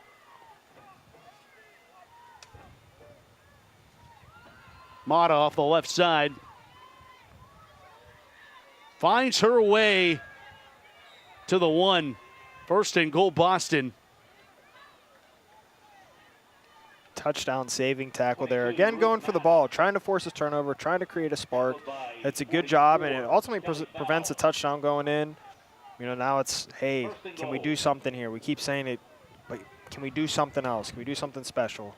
Oh, that one goes over the head. Mata picks it up, has a bunch of black and gold in front of her, and this is going to be pulled down at the 6 now. Mentioned Mata from the UK, Birmingham, and she's only 4'11". Guess she's proving that height doesn't matter. It's oh man, it's a. I was gonna say it's a. There we go. It's a little Darren Sproles action out there. You hide behind the line. It's hard to see those little backs back there.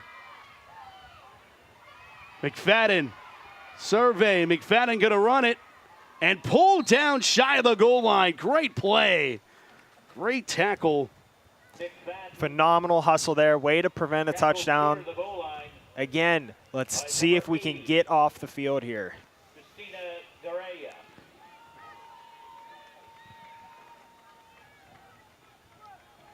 A little tangled up there. Lucky there was no injury there, but glad everyone's okay. Big down here.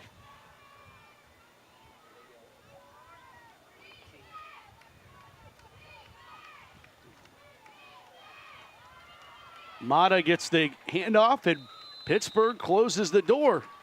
4th and goal at the 1.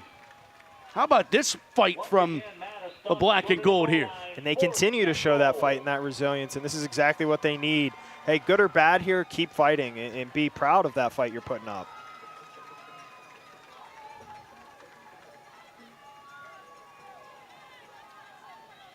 Didn't see that coming, did you? I did not. I know Jacob the Truck really appreciated that one. 4th and 1. Handoff, and Pittsburgh closes the door. Cook walks it down, a goal line stand.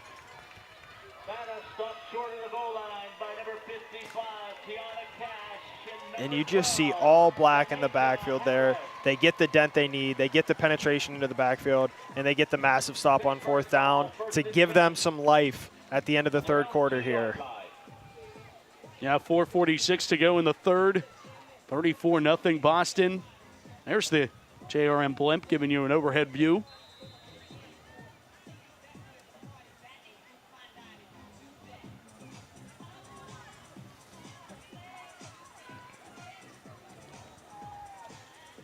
It's a lot of money to.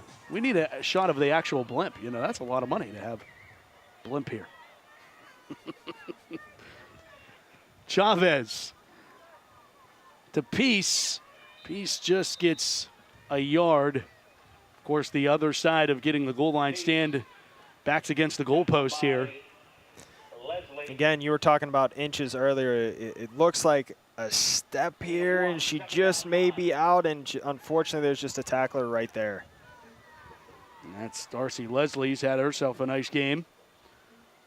Chavez throwing from her own end zone and trying to get Cody Johnson on the reception, and good coverage there. Kara Galliunas. It's really good coverage. Sitting on the route, not being worried that they're going to run by you, and you just sit on the route, break up the play. Emma Finestone is down.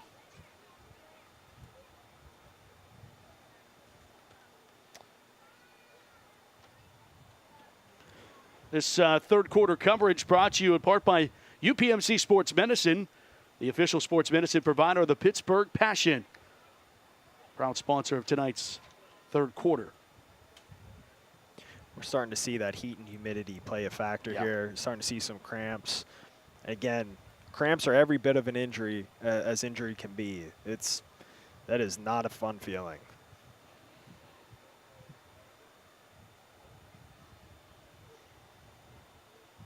Need to make sure you get some Aid Nation. I was going to say they're not as hydrated as we are here in the booth.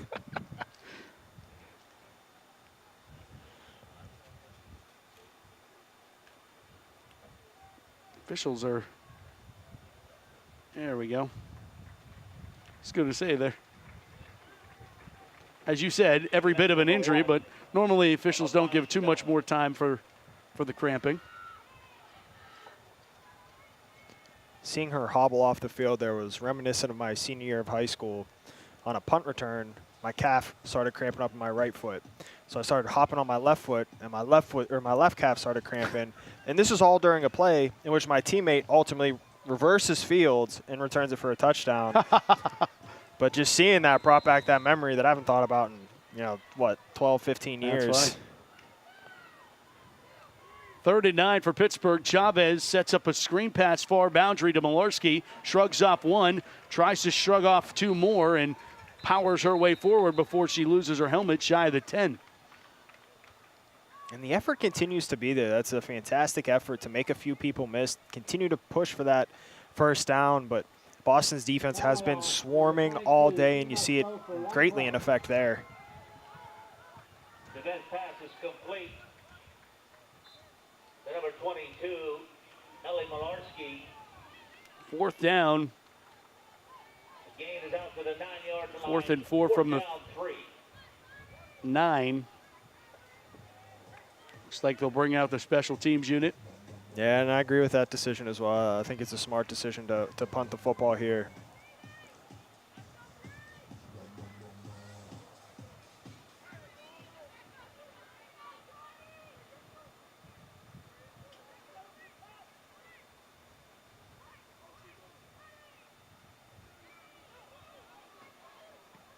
Punts away by Johnson. Bouncing around for a while down there, and I think she might have muffed it. Yeah, I was going to say, did she touch it? There's no whistle. Oh, there's the whistle. Oh, my goodness. Dazda picks it up. You can't advance. Thank you. Yep. You can't advance the ball after a muffed punt, but you certainly can recover it. But officials say that it's Boston what kind of ball. Look. The ball was not touched by the receiving team. Oh, wait. Does it hit the foot here? That was close. It looked to me like it hit the foot a bit. 1st and 10, Boston ball on their own 46. Because it takes this weird hop right. No, it didn't. No, it did not. It's a good call by the officials.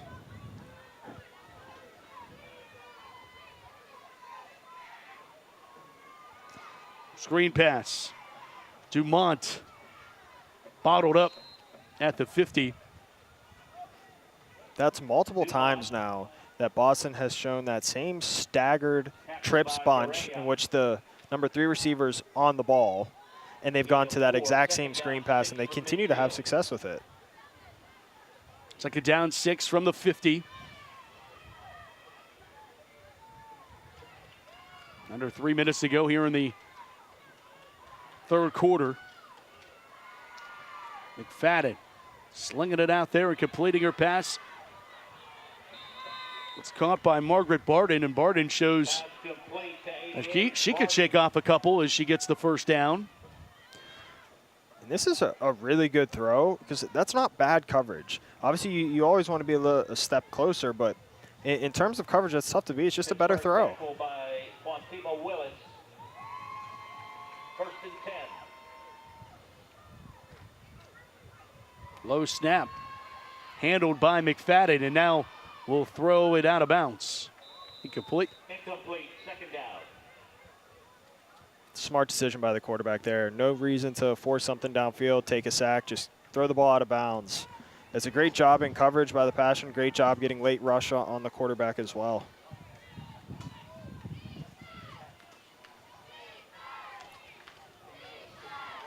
Passion faithful still very much into this one. Want another defensive stand.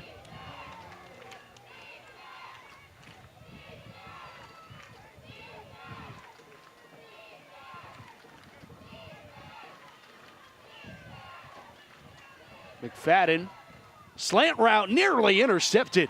Incomplete. And again, they go to that empty set formation. They go to that slant wheel concept, slant bubble concept. This time, Passion were ready for it. They were able to jump it and almost make the big interception. That's the adjustments that you like to see, even at this stage in the game. And it's just a beautiful play, to, as you see here, to come in and nearly pick that off. Brings up third down.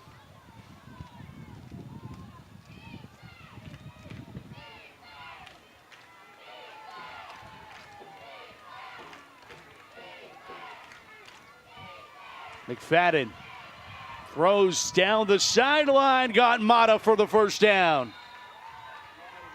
Pass complete to Ruth Mata.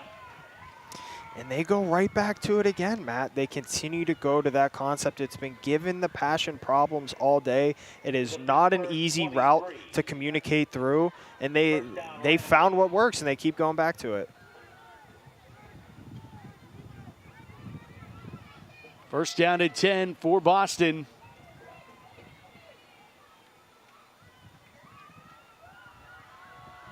Mata down to the 16. Looks like there's 2 Passion players down.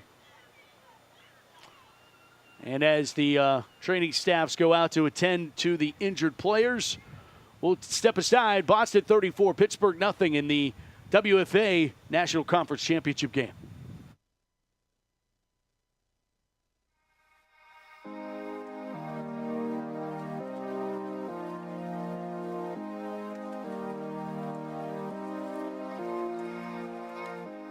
Supportive. Grateful. Inspiring. Connected. Integrated. Community. Communication. Great. Fun. Meaningful. Inclusive. Dedication. Professional. Care. Opportunities. Excellent. Passionate. Family. Family. Awesome.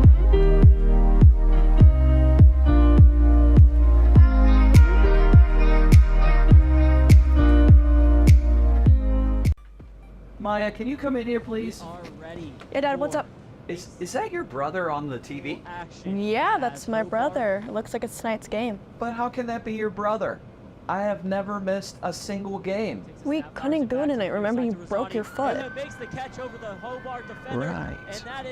Well, I don't know who's putting on this production, but without them, I'd be missing this.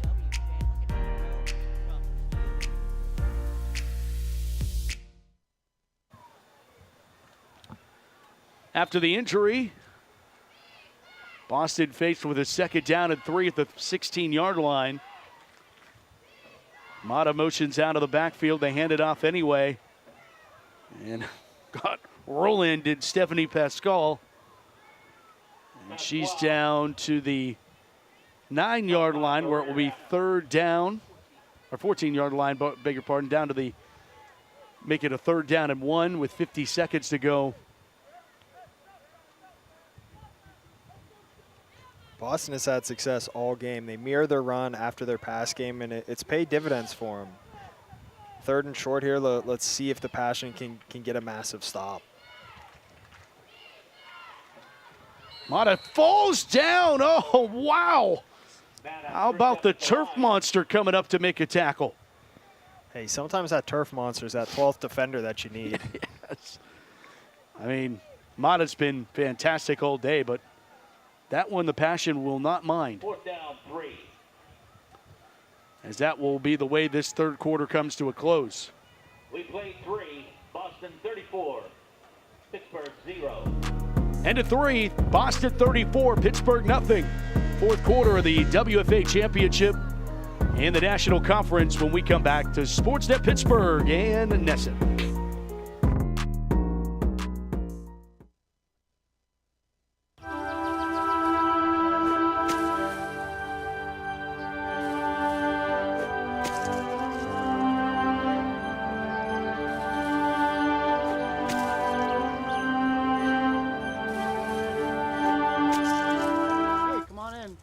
Time for dinner.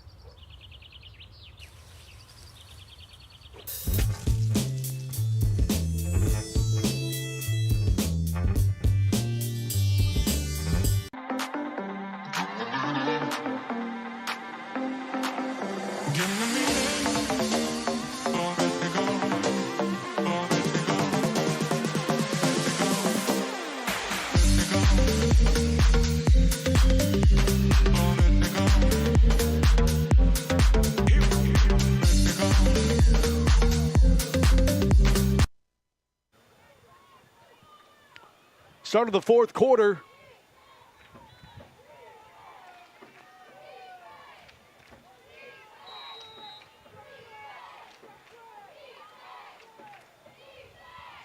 McFadden wrapped up on 4th down. Pittsburgh gets the stop. Ashley DeChico makes the tackle.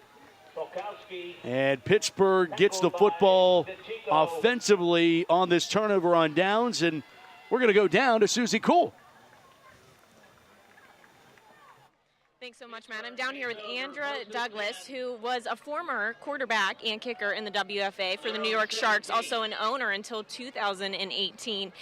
Andra, Coach T described you as an icon for this game, a trailblazer. Whenever you hear that as a description for yourself, is that what you meant to have as an impact whenever you started out all those years ago? I just wanted to have fun. I mean, I'm always flattered when I hear that, and T's kind to say those words.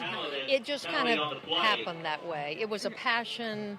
I loved my team, my teammates. It just grew into, a nonprofit, the girls' camp. It just grew into this huge thing that I still love to this day. Mm-hmm. And you can tell you love it on the sidelines. You have your phone out, you're taking pictures of all the girls down here. So whenever you come back to a Pittsburgh Passion game or you watch the Boston Renegades, what does that bring back? What's a fond memory from your time playing that it brings back? Oh, just the excitement, the and then some days I felt like I can't take this another year. I'm going to have a heart attack right here.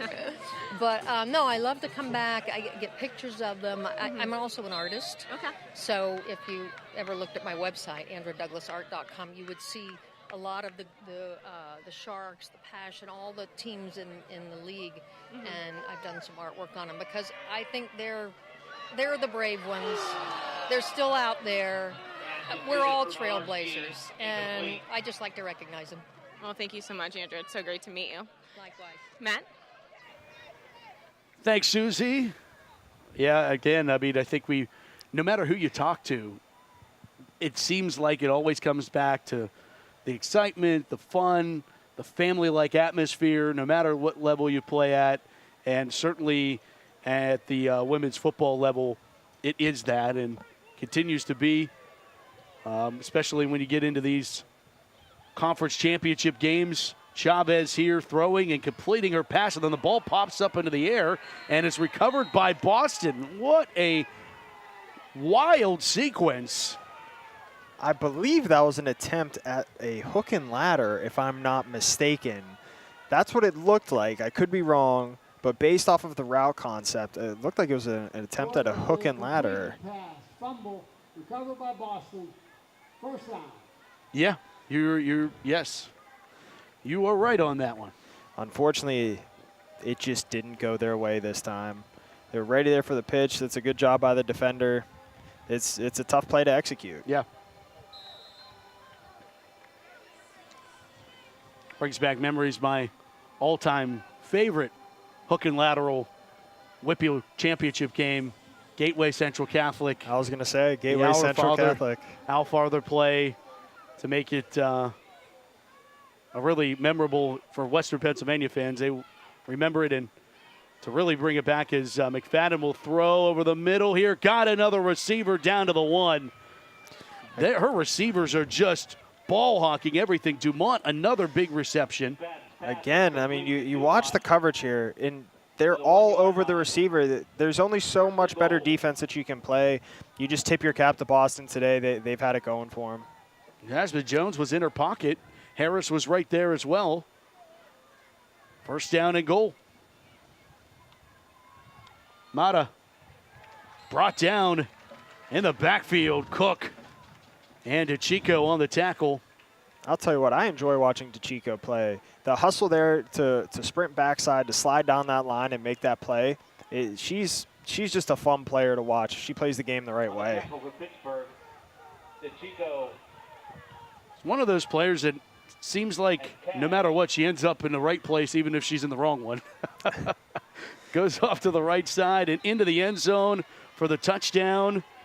Folkowski gets in for the Boston touchdown, and an explanation point for the Renegades to punch in another touchdown and likely a ticket to Canton, Ohio. Yeah, and there's only so much you can say, but you know the Passion continue to play hard and they continue to show their pride in who they are. So they just got to keep playing that way. Not all is lost. Just keep showing, you know, what you're made of inside here.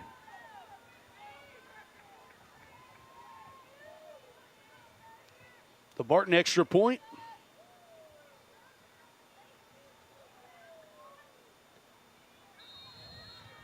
Good. 41-0. Boston trying to go to their 7th straight national championship. They lead it over Pittsburgh. We'll be back.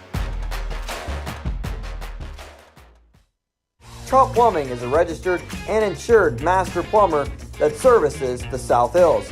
They offer a variety of services, including camera inspections and dye testing.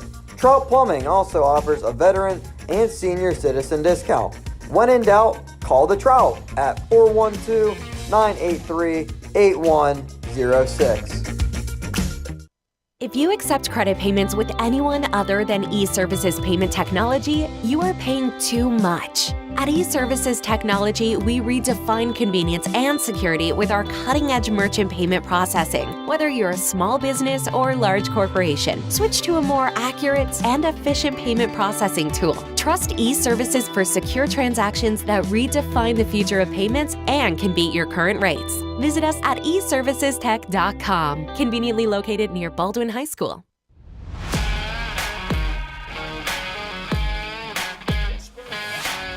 Pittsburgh Passion Football continues. JRM Productions bringing you Passion Football all season long. And right, wrong, or indifferent, this is our final broadcast of the season, and want to thank all of the men and women behind JRM Video Production that make these broadcasts possible, especially 2 dual broadcasts on both Sportsnet Pittsburgh and Nesson. Oh, there they are. All the men and women in the truck. And we get waves. They're in a happy bunch tonight.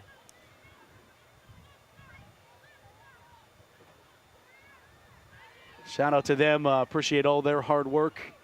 All the camera operators. Takes a village to bring you these games in the fashion that we do. And we appreciate all the hard work, as Meister was chasing a ping pong ball there for a moment. And she gathers it and races down the sideline and has a great return, but that was an interesting way to make that happen. But This fourth quarter is brought to you by Extended Family Programs Incorporated, where children come first for over 20 years, bringing you this fourth quarter. Thank you to the Extended Family Program Incorporated, parents of a proud Pittsburgh Passion player. And shout out to Jennifer Washington and her family.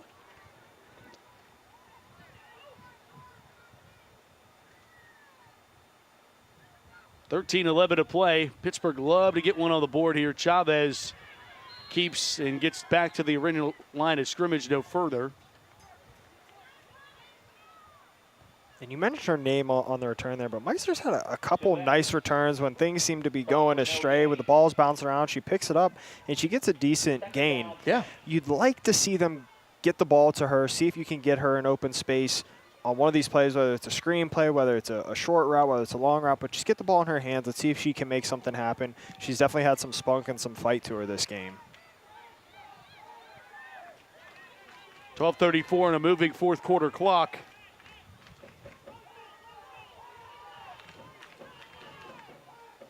Shoveled it. Sarah Paladin on the carry and escorted out of bounds. Galiunas. Third down coming up. Hey, try a quick pitch there, something a little bit different, try and catch the edge. You know, unfortunately, again, Boston continues to just rally to the football there, nowhere to go. She did the best that she could with that situation.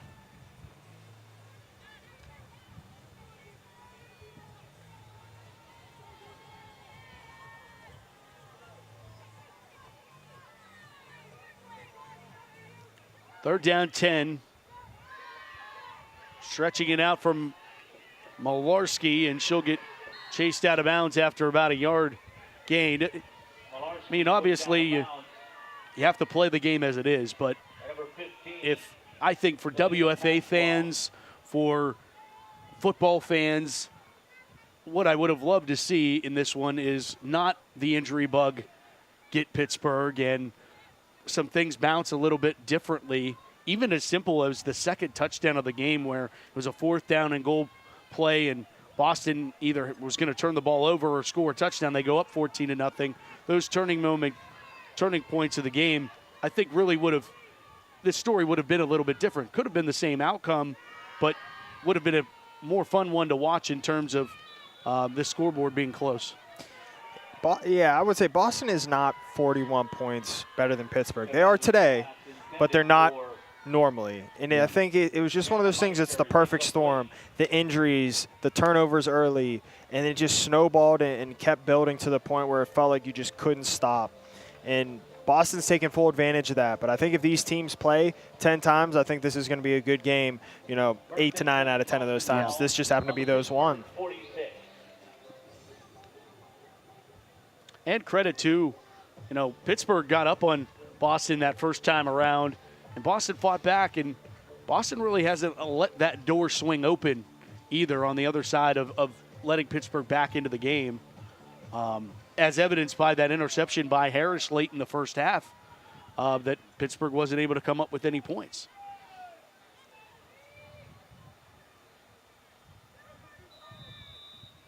It's going to be a delay, a game penalty on Boston. Delay game, offense. Stop those penalties, go first down. And they continue to show that bunch, out here to the left. You got to wonder if they'll go an inside zone bubble concept.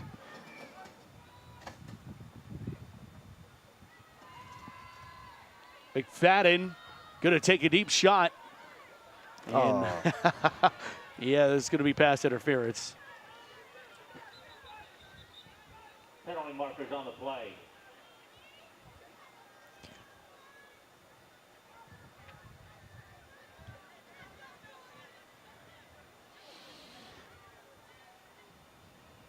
As a defensive player, I empathize with DeChico there. I don't know. This one's pretty bad. That's why I said I empathize with it. It's a tough game. It's a blatant penalty. They're going to call it, and you're just sitting there basically just like, come on. But right. You got to call it if you're the official. It's just tough. Tough as the defensive back there. I've been there.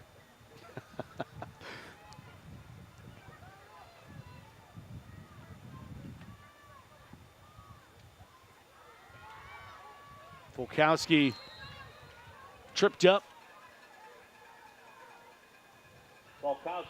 1 yard pickup there for Boston. That's DeChico again, though. That hustle coming back after the penalty, like, that's something to be proud of, and I enjoy watching that. Someone who's going to compete to the last second, even after a penalty like that that hurts your team, to come and make that play, that's awesome effort there.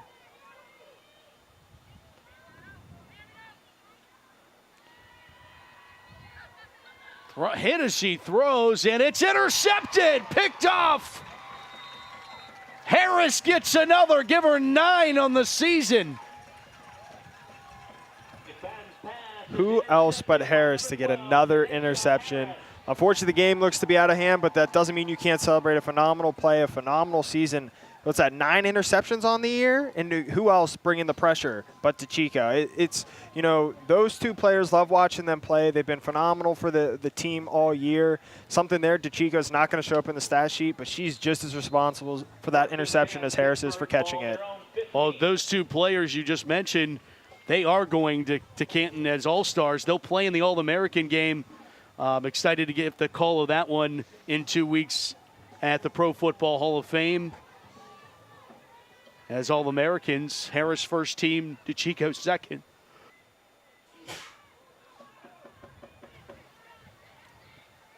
Malarski picks up 8. Finally showing the ability there to get to the outside, get to the edge, get some positive yards there. I'm curious as to why Boston continues to throw the football there. It doesn't feel necessary to put yourself in that position to turn the ball over. Sure. You know, get back to that running game or that quick screen game that acts as a run game. That's been working for you all game. Run the clock out. Screen pass to Meister. Jana Meister. Meister lost the ball, and it goes out of bounds. Now she's carrying that ball like a young Shady McCoy out there, but I wanted to hear her number called. She's shifty out there. She makes people miss. She can be a game breaker. Let's see if we can keep getting her the ball, see if she can maybe break one loose and get finally the passion on the board.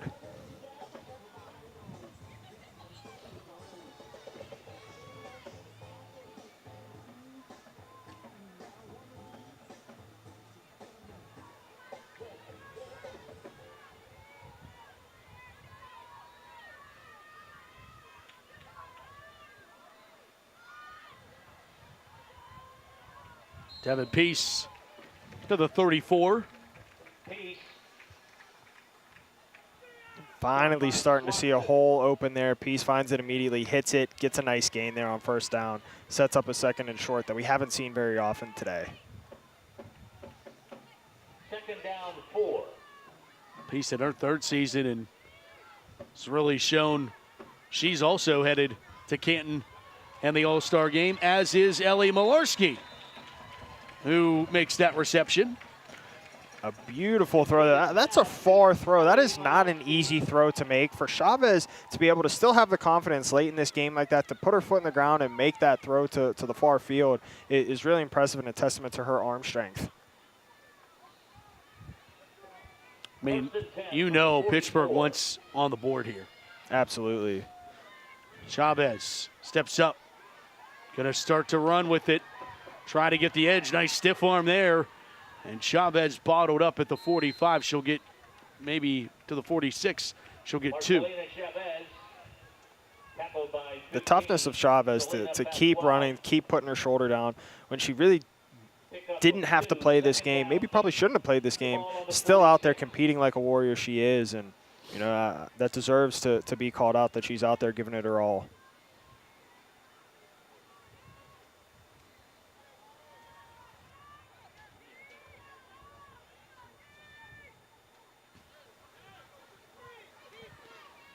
Second down at 8 from the 46.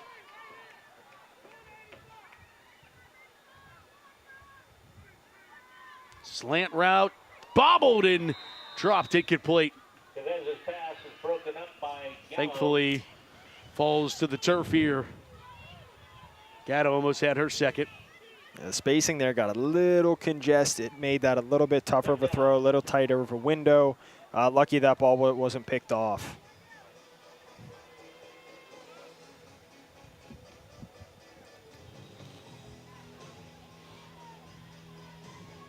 3rd down and 8.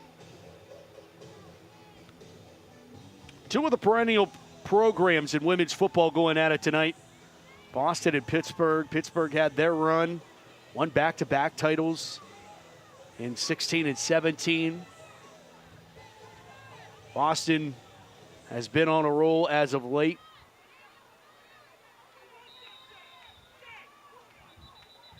And it's going to be a delay of game here on 3rd down. Number 11 of the offense. 5-yard penalty. Still 3rd down. When it rains, it pours. Well, part of that reason could easily be that it's Emma Gurley in at quarterback now, as Chavez is lined up as a receiver. Bottom of your screen, coming up once we go wide view.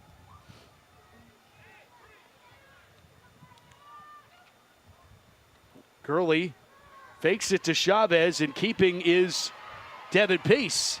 And Peace has a Pittsburgh Passion first down. She's still fighting. How about Devin Peace? Again, the fight of this team, as you know, as they reiterated at halftime, there's no quit to them. The scoreboard may not indicate that, but there's no quit in these players. They've yet to relent. They keep coming back. They keep playing hard. Let's see if they can capitalize and finally get in the end zone here. Boston, 37.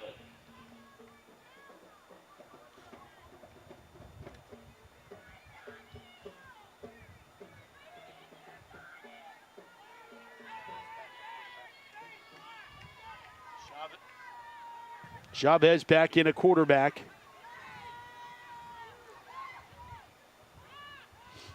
She'll throw, jump ball, and it's caught. Meister climbs the ladder. And there's Meister again. She's been one of the few bright spots on this offense today, whether it's special teams offense. She continues to be one that's out there making plays. Finally, a jump ball goes in the Passion's favor. Again, they keep marching down the field here. Let's end it in points.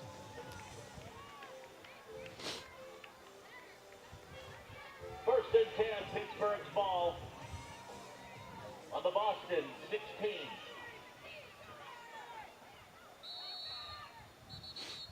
Did some whistles, and Boston's going to take a timeout with 5:53 to go here in our ball game. We were talking about the WFA All-Americans. There's your Pittsburgh Passion All-Americans: Marcelina Chavez, Dee Harris, Devin Peace, Caitlin Polnick, Kylie Roebuck, Caitlin Niedermeyer, Jana Meister, Cody Johnson, Kim Zubovic, Ellie Malarski, Benika Payne, and Ashley DeChico. And I did that without looking at rosters. I was doing all first names from my head. I didn't know if I started down that path and didn't know if I could, but congratulations to all of them. Job well done, and some of the best in women's football on that screen right there. And as much as we love to see them playing in the national championship, going to be fun to see them playing in the All-Star game in Canton in 2 weeks. Congratulations, indeed. They've earned every bit of that. Obviously, you want to be playing for the championship, but it's a nice consolation prize to be rewarded for the hard work and the tremendous work that you put in during the rest of the season.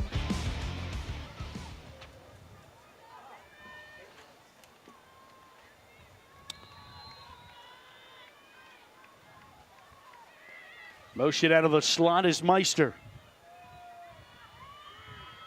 Chavez rolls, fires, short, incomplete. Chavez's pass is incomplete. It's almost been like Chavez is most comfortable on the rollout. And unfortunately, Boston's done a nice job with pressure immediately, so you don't have that comfort of being outside the pocket and having more time to think about it because the pressure's been there. And I think one thing they've done really well with the pressure is getting that external pressure and getting upfield, forcing her to climb much higher than she would like to. 2nd and 10 on the 16.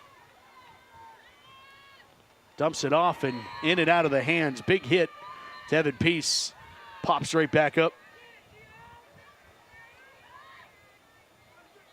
Deanna Walsh, that tackle. Intended for Peace, incomplete.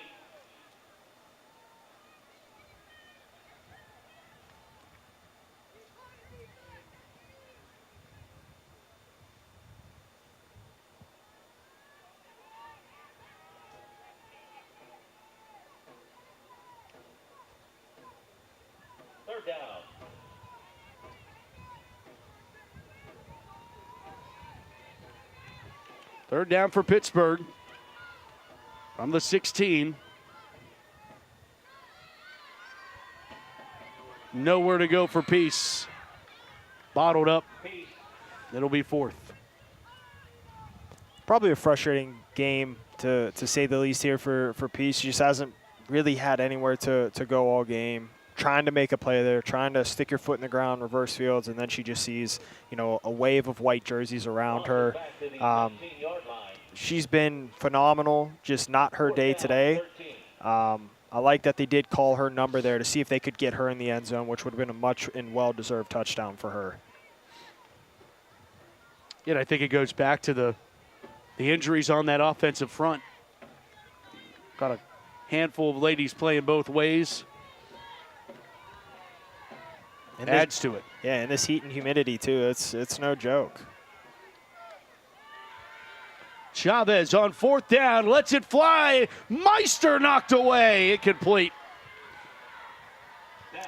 I agree with the play call, though. That's who I would have targeted, too. She's had a good game. She's won you a jump ball already. Love the attempt, love the design. Just unfortunately, she doesn't get the opportunity to come back and go up and get the ball there. Good play by the defense. 4:38, Boston takes over, turnover on downs. An update on the American Conference championship that obviously started a little bit later, being that it's in St. Louis. But the St. Louis Slam lead the Minnesota Vixens 7-3 in the first quarter. Who do you got coming out of that one? I mean, I think history says that the Slam won 2 meetings. They were pretty close, both of them. Slam, I think, would love a rematch of last year's championship with the Renegades. So that would be a rematch of last year's title game. One where I expect, keep in mind, the Slam already beat Boston this year. So it's almost like Boston's been on a revenge tour of sorts. Beat Pittsburgh the next 4 minutes. After losing to Pittsburgh earlier this year, they lost to St. Louis. Could Boston get revenge in 2 weeks? That's obviously a question. And so you never want to lose a game, but they often say, and it tends to be true, you learn more when you lose or when you fail, and they've certainly turned it into a standpoint moving forward after their 2 losses. Hey, we're not losing anymore. We're going to figure this out. We're going to right the ship, and it's going their way right now. So that revenge tour, like you said, it would be interesting to see kind of how that unfolds. 3rd and 7 for Boston.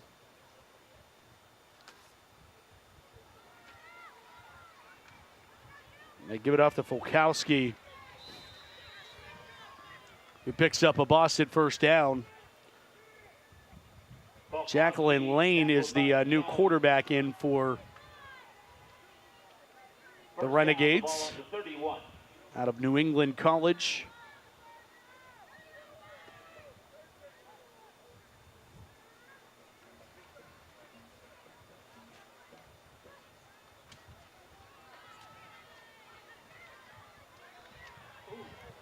LaToya Salters, only a few carries tonight, but a nice one there to the 39.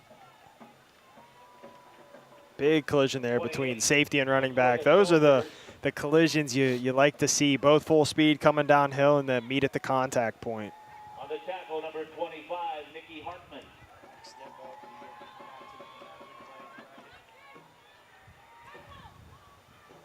Second down.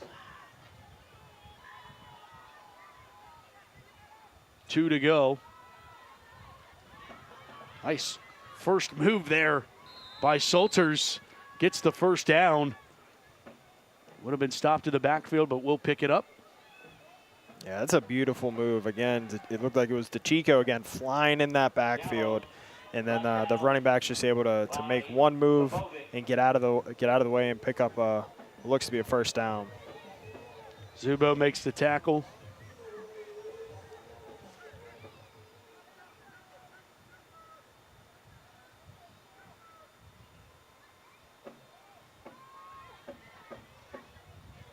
Tried to bounce this one out.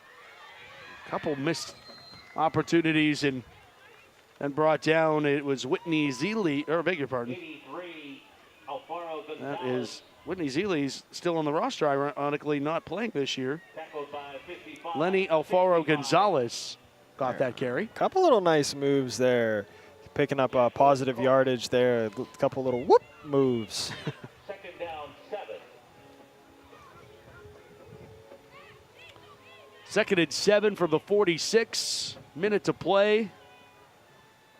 And there's never enough time for thank yous, but definitely need to get a few out as she's tracked down. Jacqueline Cook said, looked like Big Sister saying, yeah, not so fast. There's a flag down. This might be Horse collar. Yeah, got to throw it. I thought she got the jersey. I didn't think she got the inside part of the jersey. I thought it was more the outside part of the jersey, but so be it.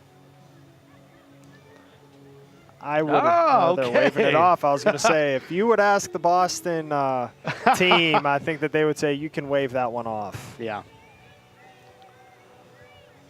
But in terms of thank yous, thank you to all the Pittsburgh Passion fans around the globe that have tuned in all season long. It's been a fun year. Passion, undefeated regular season. Another slant pattern here. As Boston wanting more, Dumont. Complete to number 4, Dumont.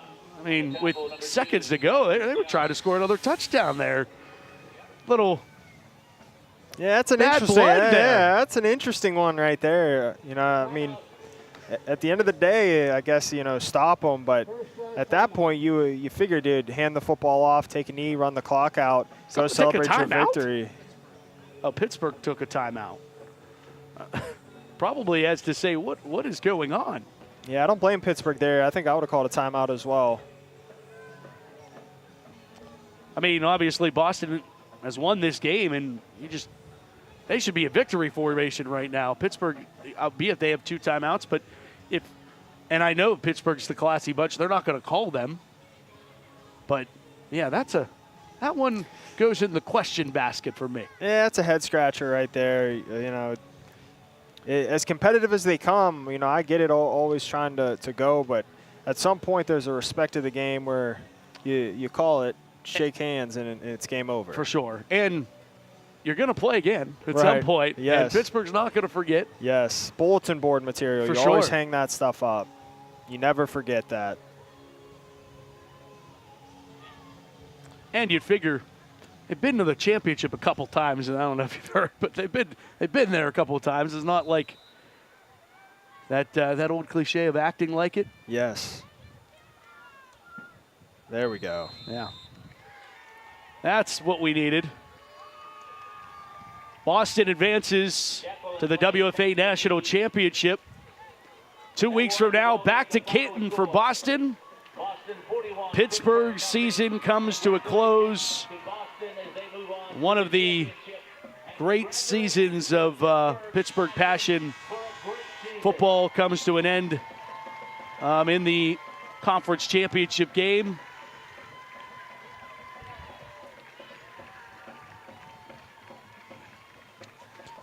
And Gatorade Bass already for the conference title. Yeah, but Pittsburgh should be proud of the season that they had. Obviously, they fell short of the ultimate goal of winning a championship. But at the end of the day, they had a phenomenal season, so much to be proud of, so much to continue to build on in their program.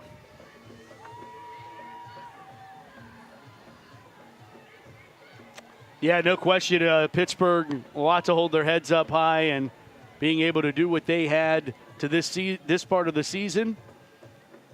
But they come up short to Boston, 41-0. And Boston will meet the winner of St. Louis and Minnesota in 2 weeks. That game on ESPN2 on July 27th. But want to thank all the Pittsburgh Passion faithful from all around the world for watching all season long. It was a fun year indeed, and can't wait to see you again in 2025. For Susie Cole, Colin Shonov, and our entire JRM production crew, I'm Matt Fargo saying this has been a presentation of Pittsburgh Passion Football 2024. And until next time, thank you so much for watching, and we'll see you next time. Good night, everybody.